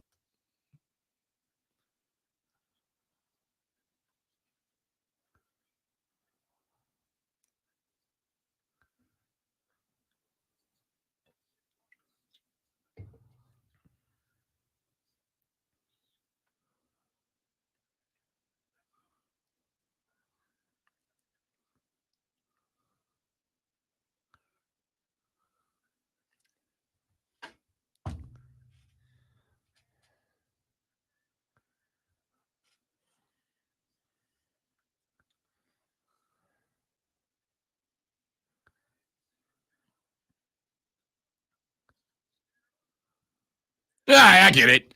Me, you, and the bro. That might be the new name of this show. You may all tune in next Monday for the debut of the Me, You, and the Bro show. I took that out of utility because I wasn't about to get flagged, because we'll get flagged for Seinfeld for sure. Good call. Yeah. Good call. Either way, still hilarious. We are not doing Tank Top Thursday. You can do Tank Top Thursday. No, we're doing Tank Top Thursday. Yeah, you're not the boss of me. Starting next Thursday. You can do that. Tank Top Thursday is on next Thursday. Even back in my prime, tank tops were just not my thing. You still got it, Zoe. I would crop top it though. I would do that because I had the old Zeke Elliott. The midriff was good, and it was Ohio, so it was popular at the time, but not anymore. The old Zeke Elliott, baby. It's a tough look to pull off if we're keeping it a buck. I can't do that because they did feed me more. That's why I can't do that. All right, we got a lot more sports that we need to fit in here in the final hour of the show, the final hour of the week, ladies and gentlemen. We have got our playoff bracket set for Major League Baseball. Tim Kirkjian telling Scott Van Pelt a couple of days ago why he loves this bracket. Scott, there is no favorite. There is no prohibitive favorite. There is no 100-win team for the first time in 2014. This is the most wide open playoff race I have ever seen. I give a chance for all 12 teams, at least I did at the beginning, to actually get to the World Series. I can never remember a season where I thought 12 teams were good enough to go to the World Series, and now I believe it even more. The Royals have 4 really good starting pitchers. They have a closer that throws 100 with a great changeup. They have an all-star catcher, and Bobby Witt is the second best player in the American League. The Royals are really dangerous. There are dangerous teams everywhere, but every team, Scott, has a flaw. Every team has a weakness, and we will see those as we go along here. I have zero idea who's going to play in the World Series, and that's what makes this October so beautiful, is we have no idea what's going on. I could not agree more. Could not agree more. There were 12 teams that entered these playoffs. I didn't think the Braves had a shot, but I've also been instructed at this point that I am in a very short list of people who didn't think the Braves could get it done. I thought there were 11 out of 12 teams that had a chance at least making. Now, there is some chalk, right? Like the Dodgers and the Yankees, the Phillies are easy odds-on favorites to this day to win the World Series. But I am going to say ultimately the Padres are the hottest team in the back half of the Major League season. They won almost 70% of their baseball games after the All-Star break. It was the best winning percentage in the second half of any team in baseball. The New York Mets are the definition of get hot at the right time. They did. They made a late surge. They were able to knock the Diamondbacks, a team that was in the World Series last year, out of the postseason in the dying breaths of the season. You, of course, have the Cleveland Guardians, a team that has not gotten at any point this year anywhere close to the amount of respect that they should have gotten. And it's unbelievable that they did not. This team ended with 92 wins. 92. There weren't but a handful of teams that got to 90. They were one of the best out there, and they're not being discussed nearly enough. The Detroit Tigers, definition of grit. Definition of grit. This team had about 9 different spots that they could have just rolled over, and ordinarily in years gone by would have. This year, they just kept pounding. Like, it's impressive. It's impressive. This Major League Baseball postseason, and I mean this Major League Baseball postseason has the potential to be one of those iconic postseasons. One of those postseasons that we talk about for a very, very, very long time. And I think it will. All right, let's do this. Let's run to the break. I know we're about a minute early, but when we come back, Lonzo and I take a look at the college football schedule for the weekend upcoming, give you some of our thoughts. Then the segment after that, we will take a look at the NFL schedule for the weekend upcoming, give you some of our thoughts. And then we're gonna, I was gonna say go home. I'm gonna stay here as long as I can today, I think, because of the whole not having power thing. So stick around. College football schedule coming up next on the Rob Brown Show with the Fan Ops team.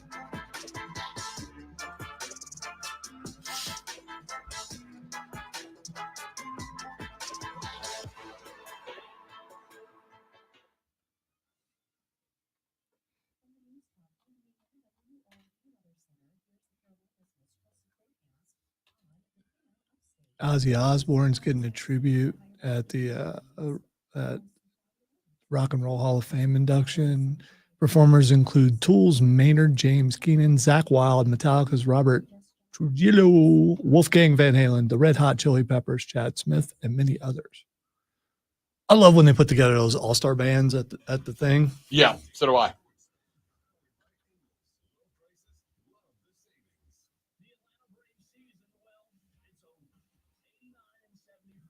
Osbourne is mad that Billy Idol isn't in the Hall of Fame yet. I'm honestly okay with that. That he's upset about it, not that he's. Oh, okay. I was going to Yeah. say, come on, dude. It's Billy Idol. Not that he's not. Billy Idol's right. Get out of the way, Billy.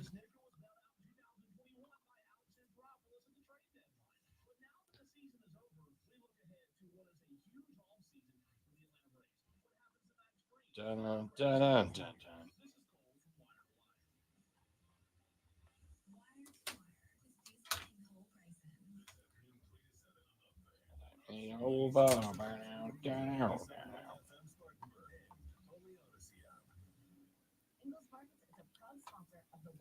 Are you singing Hole?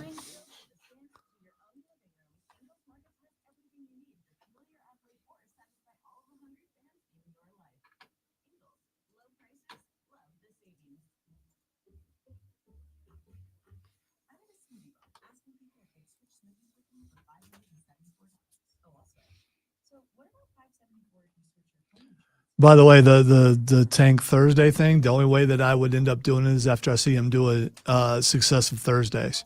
Because I'm not going to do the thing where I show up in it and he's like, oh, I didn't mean this week.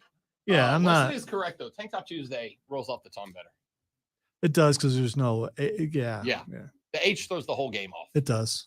Tank Top Tuesday might be where it's at.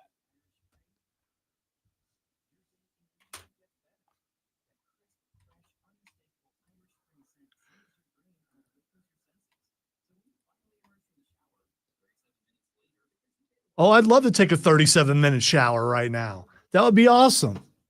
Some really hot water, just steamed up the room where you can't see when you come out.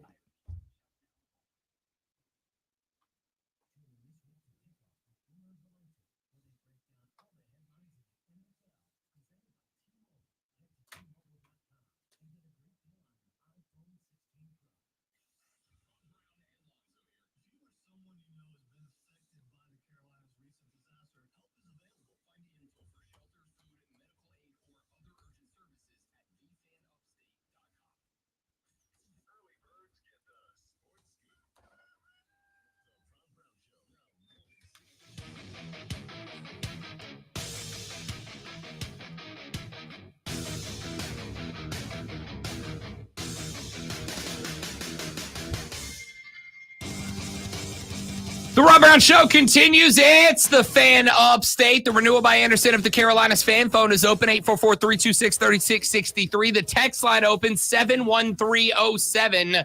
71307. Start your text with FAN, F-A-N. We'll read those on the air. And don't forget our voice notes feature is active on the Odyssey app, AUDACY. Go to the Odyssey app, go to the Fan Upstate page, and click on the little microphone button. You can leave a 60-second voice message that comes directly to me as soon as you push send. The Odyssey app, AUDACY. Go to the Fan Upstate page, click on the microphone button, and leave us a voice note. Listen, I want you to do that all weekend long. If you're watching a game and you have a thought, send it. If you're watching a reaction and you have a thought, send it. If I am wrong about something over the weekend and you want to call me out, send it. If you knock back 1-3 mini bourbon and Sprites, send it. Have at it. Let's have some fun with the voice notes feature. I want it to be a huge part of the show moving forward. Hey, what's the best cola to mix with a drink? Depends on what you're drinking. So it does now, I will say vary. I'm a Sprite Okay. guy. I'm a Sprite guy. Bourbon and Sprite. If I want to water down the bourbon, right? And ordinarily, I'm a mixed drink guy if and only if it's like it's going to be an extended period of time, right? Like if I'm just having a drink before bed, I'm just going bourbon. But if I'm out with the boys and we're going to be out for a while, bourbon and Sprite is a go-to for me. A Jack and Diet's always a classic. So there's nothing obscure like RC Cola or something Depends. like that. I will tell you right now, Jägermeister and a Beta root beer goes together like PB&J, man. It's spectacular. Did you say a bead? A Beta. ABITA. It's a beer company down in New Orleans, but they also make a root beer that is the best root beer you'll ever have. Bar none, hands down. I will drive 30 minutes out of my way to pick up a 6-pack of a Beta root beer. It's the best. Put it with the Jägermeister. It gives it this little bit of a creamy taste to it. It's the best. It's phenomenal. Love it. All right, let's take a look at our college football schedule for the weekend. SEC play down at Kyle Field, College Station, Texas at noon. Number 9, Missouri is taking on Texas A&M in this one. Of course, the Texas A&M Aggies 4-1 in the Southeastern Conference, involved in a battle. Their only loss, Notre Dame 23-13 in week 1. They did knock off Florida 33-20 and Arkansas 21-17. They've got the Missouri Tigers coming to the house. The Tigers have effectively played one top 20. Well, not effectively. They have played one top 25 team, but it was number 24 Boston College. And that was a week after BC knocked off FSU to earn that ranking. They won that game by 6. They turned around and were in a scrap with the Vanderbilt Commodores that they were very fortunate to get away with the win. This game is interesting, great one. And it's interesting to me because I think Mizzou is overrated. I know that Texas A&M is. I like Mike Elko, the new coach for the Aggies, quite a bit, but I do think it's going to be a year or two before they get the stench of Jimbo Fisher off of that program. This game, to me, much like South Carolina this weekend, one of these two teams has an opportunity to make a statement this weekend. I'm back and forth on it. I think I'm going to go in this one, though. They are at home. I'm going to go with the Aggies at the house. Great one. I'm going to go with the higher ranked team and go with Missouri. Okay. Because as you said, the stink of Jimbo. It's real, man. It is. It's real. It honestly, and I've said this a couple of times, I think Jimbo Fisher was lucky to win the 2013 championship with FSU. He only did it because he had Jameis. But when he left, he started the downfall of Florida State that they are still suffering from. Fights with the guy who's now in that state up north, talking about how great Jimbo Fisher was. I was like, okay. Yeah, it turns out he wasn't. SMU's at Louisville. This one's in Louisville, Kentucky. Louisville, obviously, with a loss to Notre Dame. And again, when a team gets upset like Notre Dame did against Northern Illinois, they're usually very dangerous the next week. 31-24, they knock off Louisville. Are you skipping the games from tonight?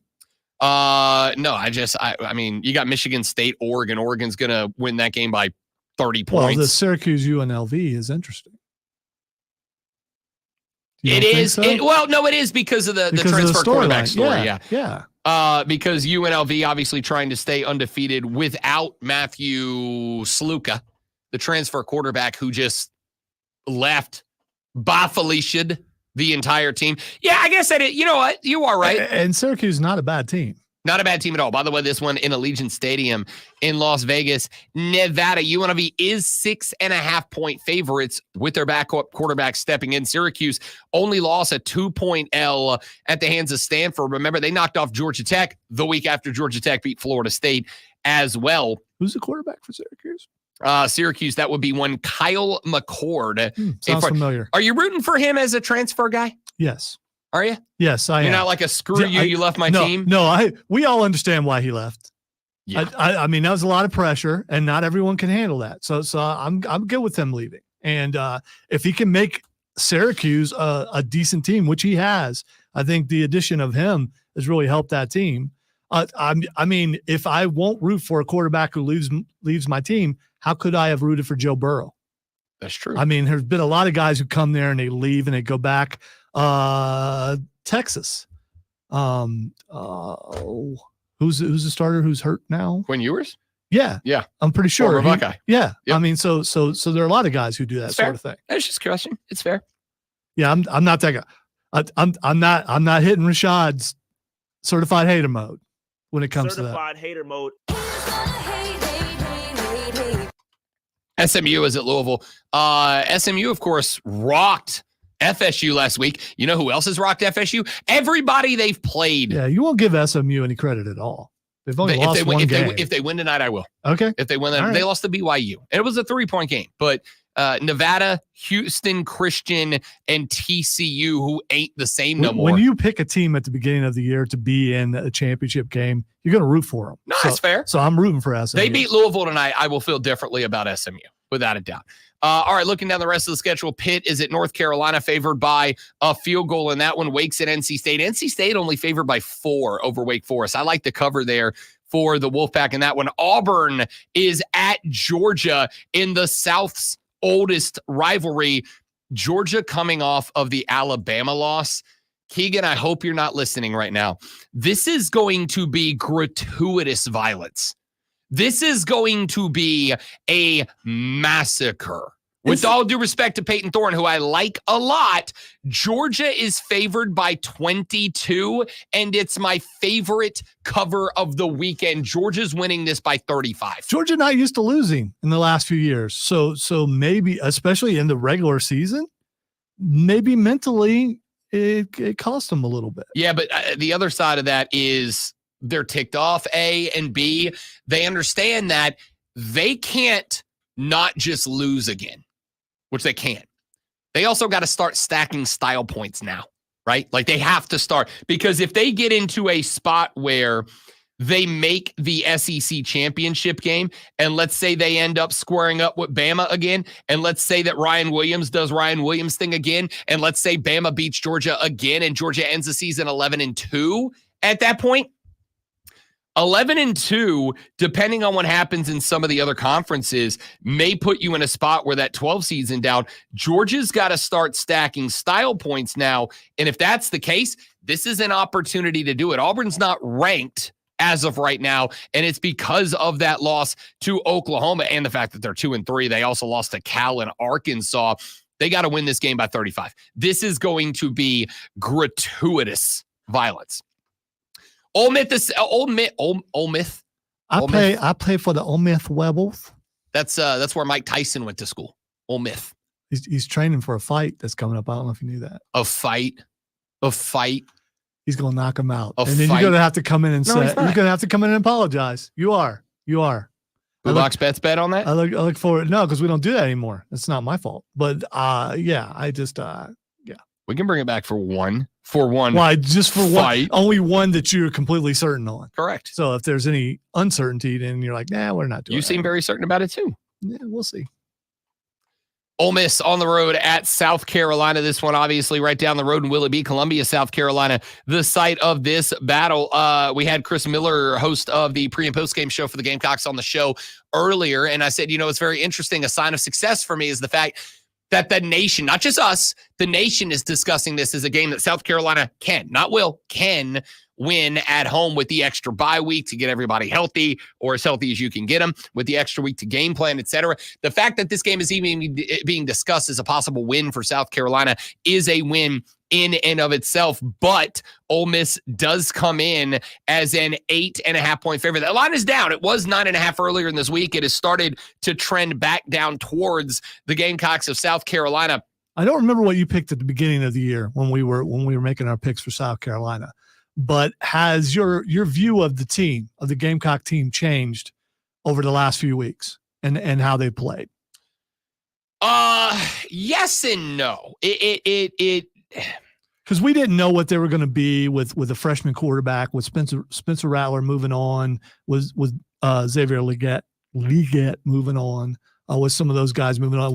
The defense, which was suspect last year, is playing really good this year with a bunch of veterans on it, and the offense is getting better every week and would be pretty close to amazing right now, maybe if Lenore Sellers hadn't got hurt. So I mean, I'm just curious about what you think.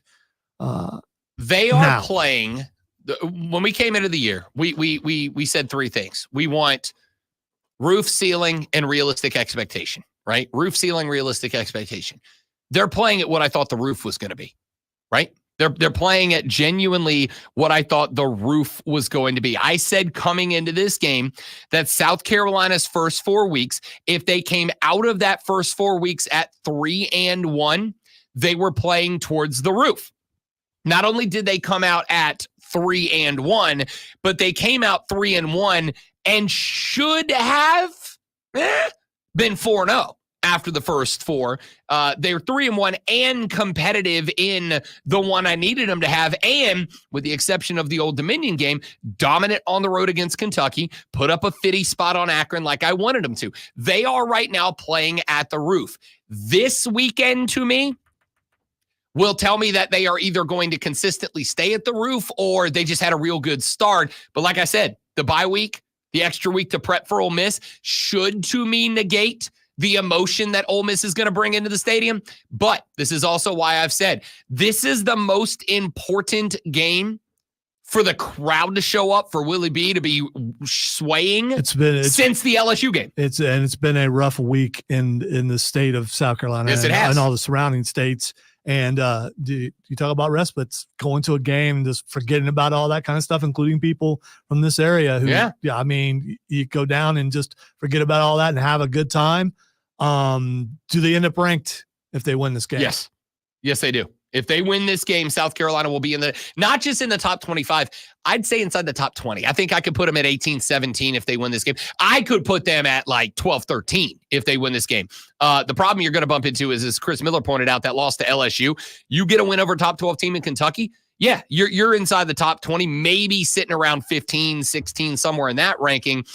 To me, it is more about because next week you got Bama. And with all due respect, Bama's winning that football game. All right. So, your next L's up next week.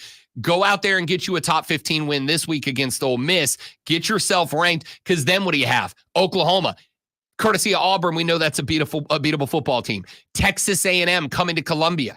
That's a winnable football game. Vanderbilt, Mizzou, who I don't know about you, I think Mizzou is vastly overrated at number 9. I don't see any reason Missouri's a top 10 team in the country. That's a winnable football game. Wofford, winnable football game at Clemson.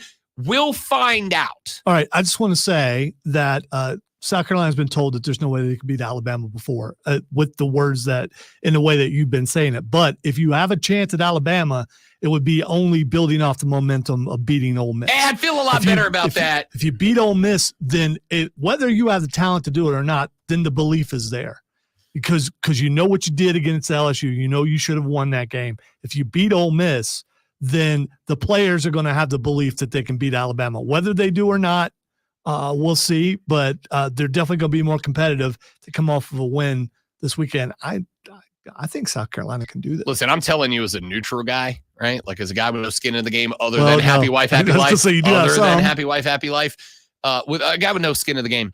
LSU, Ole Miss, they ate Bama. Well, yeah, I know. But you can't get there till you get past this weekend. That's fair. And I think they're going to beat Ole Miss. Clemson at Florida State. You never said who you thought were going to win. Oh, Ole Miss is. I'm going to pick Ole Miss and very much hope I'm wrong.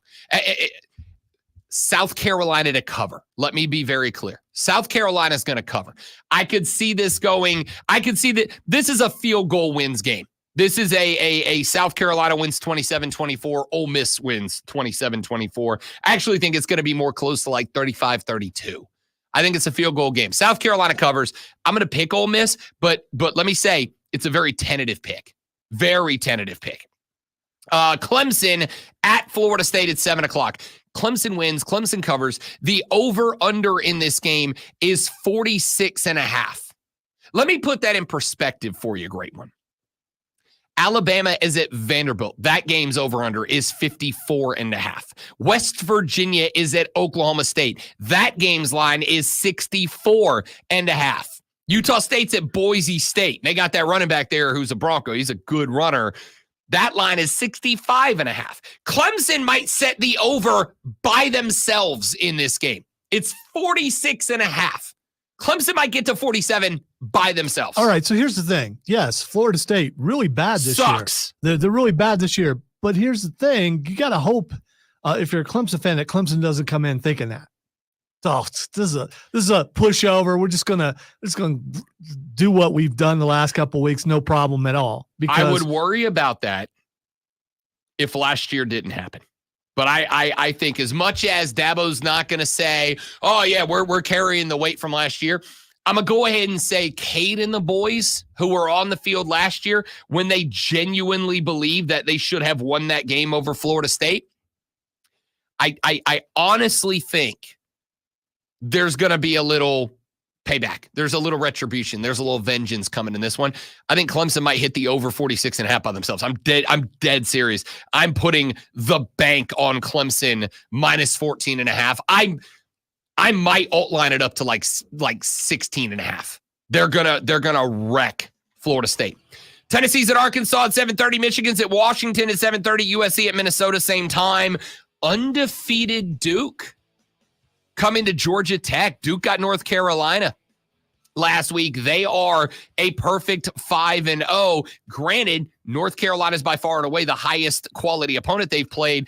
They're at a Georgia Tech team that after the Florida State game, I believed I was right about. They've lost 2, one to Syracuse by a field goal, one to a good Louisville team.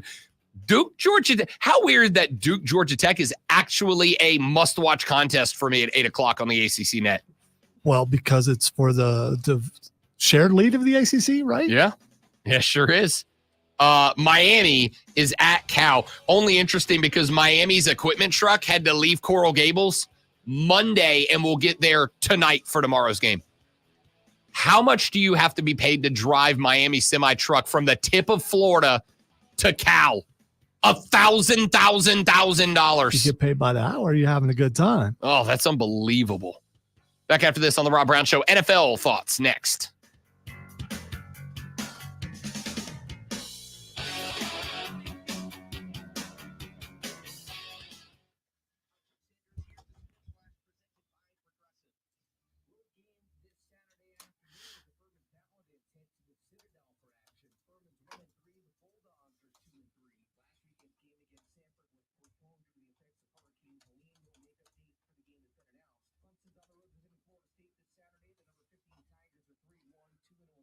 No, she skipped over Ohio State and Iowa.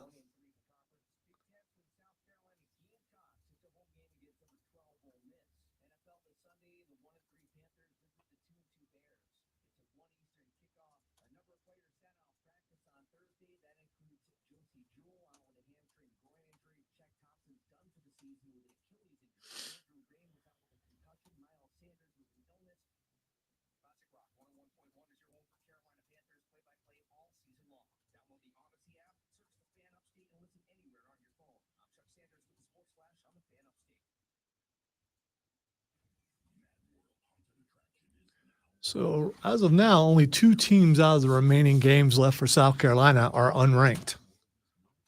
And that's Vandy and Wofford. Say that again?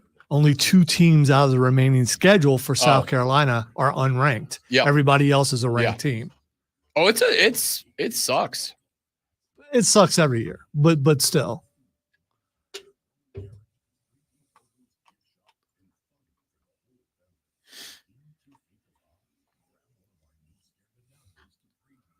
My phone keeps connecting to the TV in the engineering office.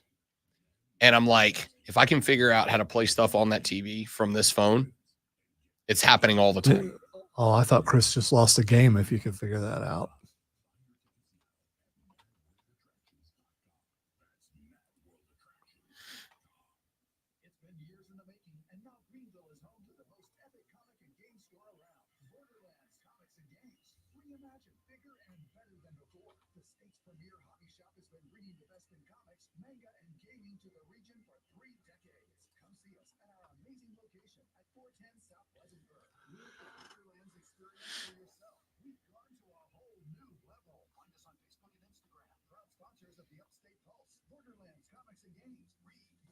I'm trying to get Cole to go into Borderlands because he's never been to a comic book store before. He's like, what would I feel like what would I look at in there? It's like all kinds of stuff. Let's go.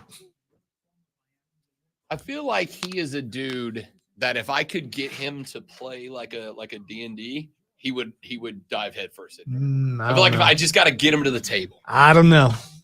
I did not get to watch Vox Machina yesterday, by the way. Oh yeah, I forgot that was out. Zach, I do not give the Braves any chance of re-signing Max Fried, although I'd love to, predominantly because he's not going to give them the hometown discount, and they have a lot of other spots that they need to get fixed. I hope I'm wrong, but the Dodgers and the Yankees are both going to offer him blockbuster contracts, and you and I both know that's not Alex Anthopoulos' style. He does not hand out history-making contracts. So because of that, unfortunately, I think you have seen the last of Max Fried as a Brave, which is why I think he was so emotional after that game the other night, because I don't think that's how he wanted to end his time with Atlanta, and I think he knows that's exactly how it ends.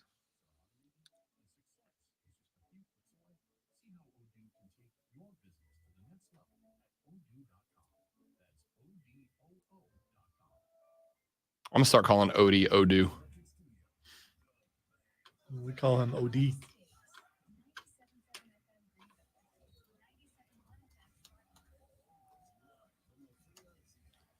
Call him Odu from Britain. Someone just put Tim Waltz's face on Sergeant Schultz. It works so well. That's weird.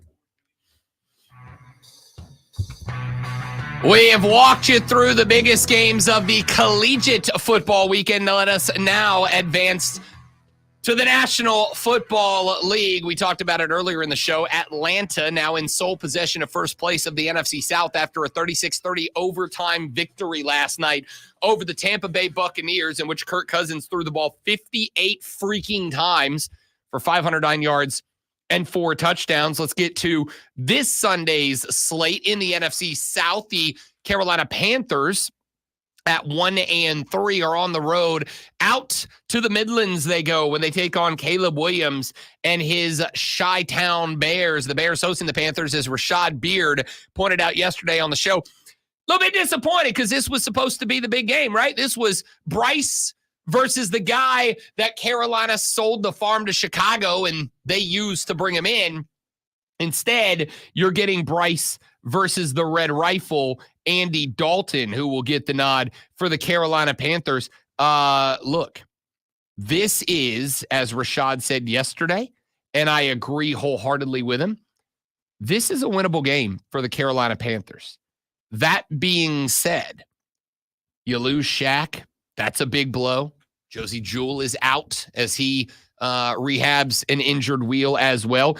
Defense is a little, you already lost Derek Brown. Defense is hurt. Defense wasn't playing that well anyway. Yeah, but I mean, this is one of those where Andy's just going to have to outscore them. Can he? So the question mark is, can the Carolina Panther offense, which has looked dramatically better the last couple of weeks. We had a commenter on the live stream when Rashad was on with us yesterday who said the reason that they benched BY and went to Andy Dalton was not because they wanted to bench Bryce, but basically they needed Dave Canales to show that his offensive system and strategy was going to work. And I mean, if that was the case, mission accomplished, right? That and the team was starting to quit because they were tired of all the blame. Also that.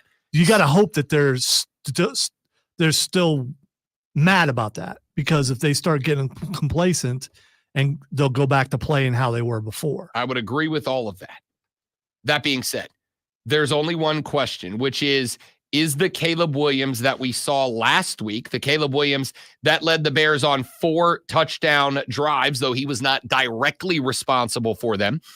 Is that Caleb Williams the real Caleb Williams, or does he regress to week 1 and week 2 Caleb Williams? If the answer is the former, Chicago wins this game. If the answer is the latter, Carolina's got a shot. I'm going to take Chicago at home. They are 4-point favorites. You get 3 for being at the house, meaning the Bears are considered just a point better than the Panthers. They are 1 game better on the record. Lonzo, I am going to ride the Caleb Williams hype from last week into this week. Give me the Bears at home over Carolina. That's not really a surprise. I believe in the rifle, and I believe that people are still upset about. I'm talking about Panthers players are really upset about being labeled as losers and the worst in the league and all that kind of stuff. So I'm going to go with Carolina, barely, but I'm going to go Carolina. The good news is, thanks to Trevor Lawrence, they're technically not the worst in the league right now. Jets Vikings 9:30. This one from London. We've got why would we send the Jets to London? Anyway, the Minnesota Vikings are 4-0. The Minnesota Vikings are going to lay their sweet heads down to sleep on Sunday night, Lonzo. 5-0. Sam Darnold outduels Aaron Rodgers. Vikings win in London. Sunday morning, right? Yeah, 9:30 in the damn morning. I think you said Sunday night. Maybe we'll have power by then. No, I said they'll go to sleep Sunday night. Okay. 5-0. All right, well, unless they're like a day ahead. I can't remember the time difference. I think this is going to be a good game. Minnesota is undefeated for a reason, though. So, I mean, Minnesota's going to win this game. Yeah, but former Carolina Panthers quarterback Samuel Darnold. But if the Jets were to win, it wouldn't surprise me. I would agree with that. Minnesota's only a 2.5-point favorite in this one. No home team, so they believe the Vikings are just 2.5 points better. Can old legs and arms handle the jet lag? It's a good question. Yeah, jet lag. This is New York. Wow. New York I Jets didn't even. lag. That was not intentional. Ravens Bengals at 1:00. Baltimore 2.5-point favorites in this one. The Bengals have 1 win. It's over Carolina. Carolina was competitive. Give me Lamar. Derrick Henry got it going. He found the stroke. Everybody in front of Derrick Henry is in trouble now. Ravens win this game easy. I don't think records matter that much when it comes to these two teams playing each other. So I'm going to just go the opposite of you and go with Cincinnati. Fair enough. Dolphins, Patriots. Patriots had the win in week 1 over Cincinnati, but since then we found out that Cincinnati's not that good. The Dolphins aren't either. However, Jacoby Brissett will get the nod once again. Is this the most not watchable game? Yes, by a lot. Of the weekend, dude. Duke, Georgia Tech is more exciting than Dolphins, All right, Patriots. if you told me in order to get my power back on, I'd have to watch this game, I would reluctantly watch this game. I That's mean, probably the only reason that I would watch this game. I'd rather watch this game than be involved in a poop NATO, but you got to start somewhere. Oh, sorry, poop Kano. Poop Kano. Got to get it right. Don't bring up that video because that disturbed you a bunch. But it's just slightly better than the poop Kano. Okay. All right. All right. Just slightly. Browns, Commanders. Wait. Who you got? A nap.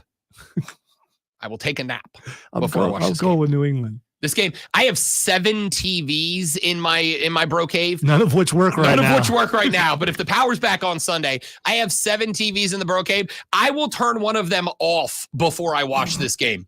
All right.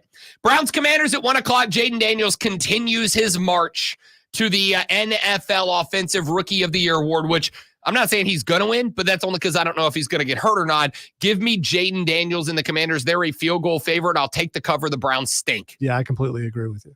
Colts, Jags. The Colts 2-2. Anthony Richardson up in the air. Don't know what that hip is going to mean for him. The Jags, however, are bad. Lonzo, they win a game here. Give me the Jaguars at the house. No way. Sunshine might be heading towards the bench when they get the number 1 pick and pick another quarterback. If they lose this game, I think you got to start thinking about it, honestly. Now, I will say this. I do think it's a little bit Press Taylor, the offensive coordinator, but at the same time, I'm watching this guy miss wide receivers wide open in the end zone. Last week was the first week I went, I don't know if Trevor Lawrence has got it. I will take him to win this one. It's been something, what has it been, like a year and a half? 2 years since he's won a game? Something ridiculous. Give me Trevor Lawrence to break that streak. He wins this one. Bills, Texans at 1 p.m. on Sunday as well. Josh Allen gets it done over CJ Stroud. All right, just because I'm not going to go against CJ. Had a really bad outing like 2 weeks ago or something like that. Josh Allen's due for a bad game. I mean, he's proven everybody wrong. I think this is a shootout. I'm going to go with CJ just because of ties. I'm just happy you're giving him some credit at all. I'll take it. No, I like last week I started saying, hey, he's doing what he needs to do with less, and he's proven something to me. You did. He's That's not exactly 3. He's correct. not 3 Josh Allens yet. Just 2? Yeah, 2. Raiders, Broncos, battle of 2-2 teams. Bo Nix, still the starting guy. You know what? Screw it. Give me the stash. Gardner Minshew and the Raiders assuming he's got the start. They may go to O'Connell at some point, but the Raider defense up front makes Bo Nix's life a living hell in this one. Give me the Raiders. Yeah, I'm going with the Raiders too. Cardinals, 49ers at 4:05 on Fox. No CMC. He's over in Germany getting his knees scoped out. It's not good for Christian McCaffrey right now. I don't think he's coming back this year. I think he may be done at this point. When you start, as Mina Kimes said, when you start saying words about the injury that I've never heard before, and you're flying to the other side of the freaking globe to find somebody that can miracle fix you, I think you're cooked.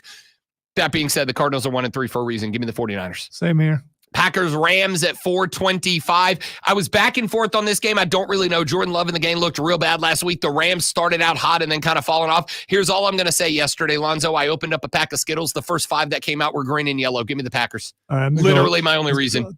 Rams, they have some of those same colors, but I'm going with Rams anyway. Giants, Seahawks at 4:25. The Seahawks favored by 6.5. Danny Dimes and the G-Men did get a win. I don't care. Seattle. I'm going to go Giants just because we have some rich people who listen to the show are fans of the Giants. Cowboys, Steelers is your Sunday night contest. Listen, I appreciate, respect everything Justin Fields has been doing. No, you don't. You do not. Yes, I do. I have given him credit just like you've given that guy. What's his face? That other guy we were just talking about. Josh Allen. Josh Allen credit. I'm giving it to Justin Fields.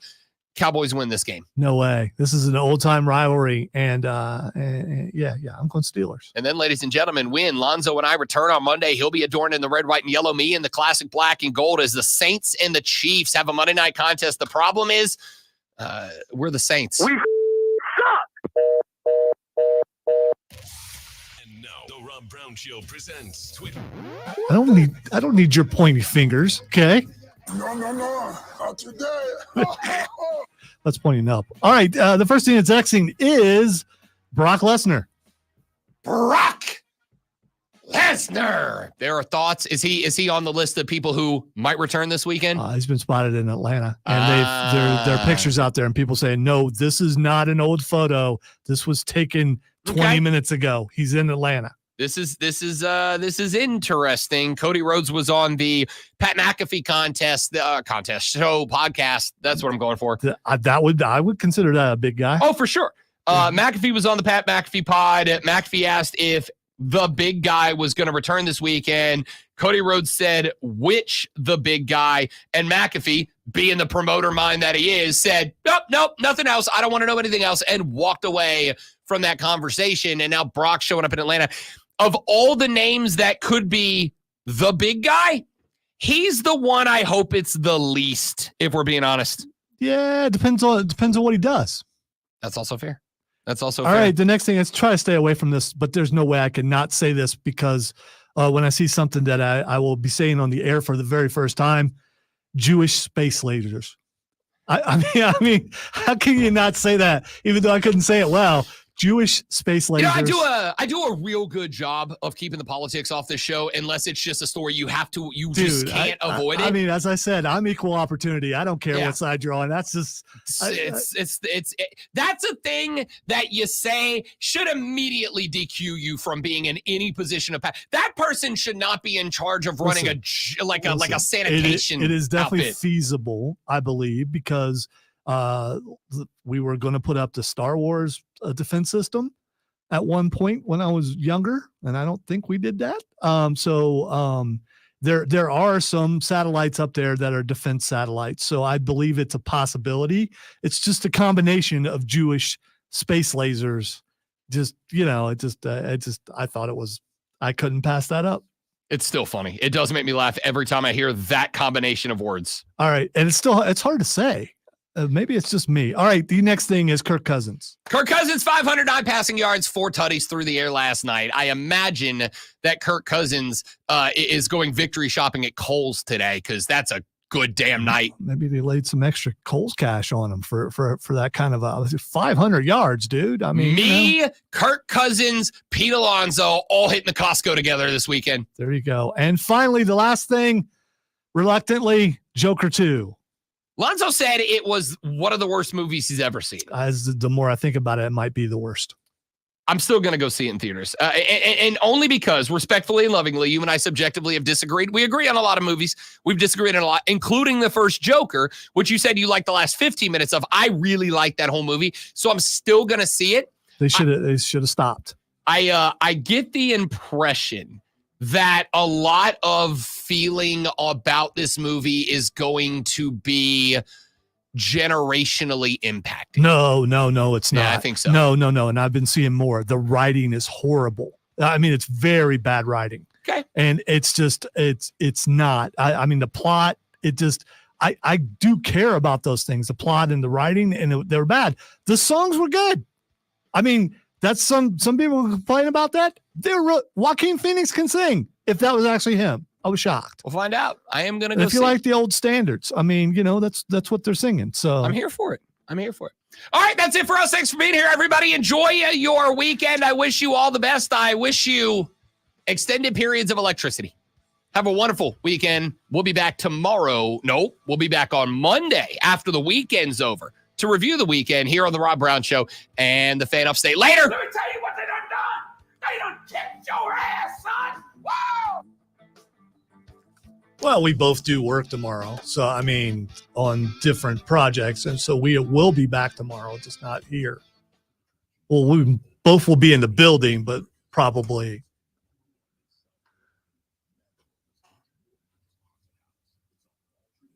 But Lady Gaga did the thing with Tony Bennett, wasn't it? Yes, and it was good. Yeah, so I was not shocked about her. Plus, she could sing. Whether you like her or not, she could sing. And she can sing. Yeah, I mean, she's got like Grammys and stuff, I think. So.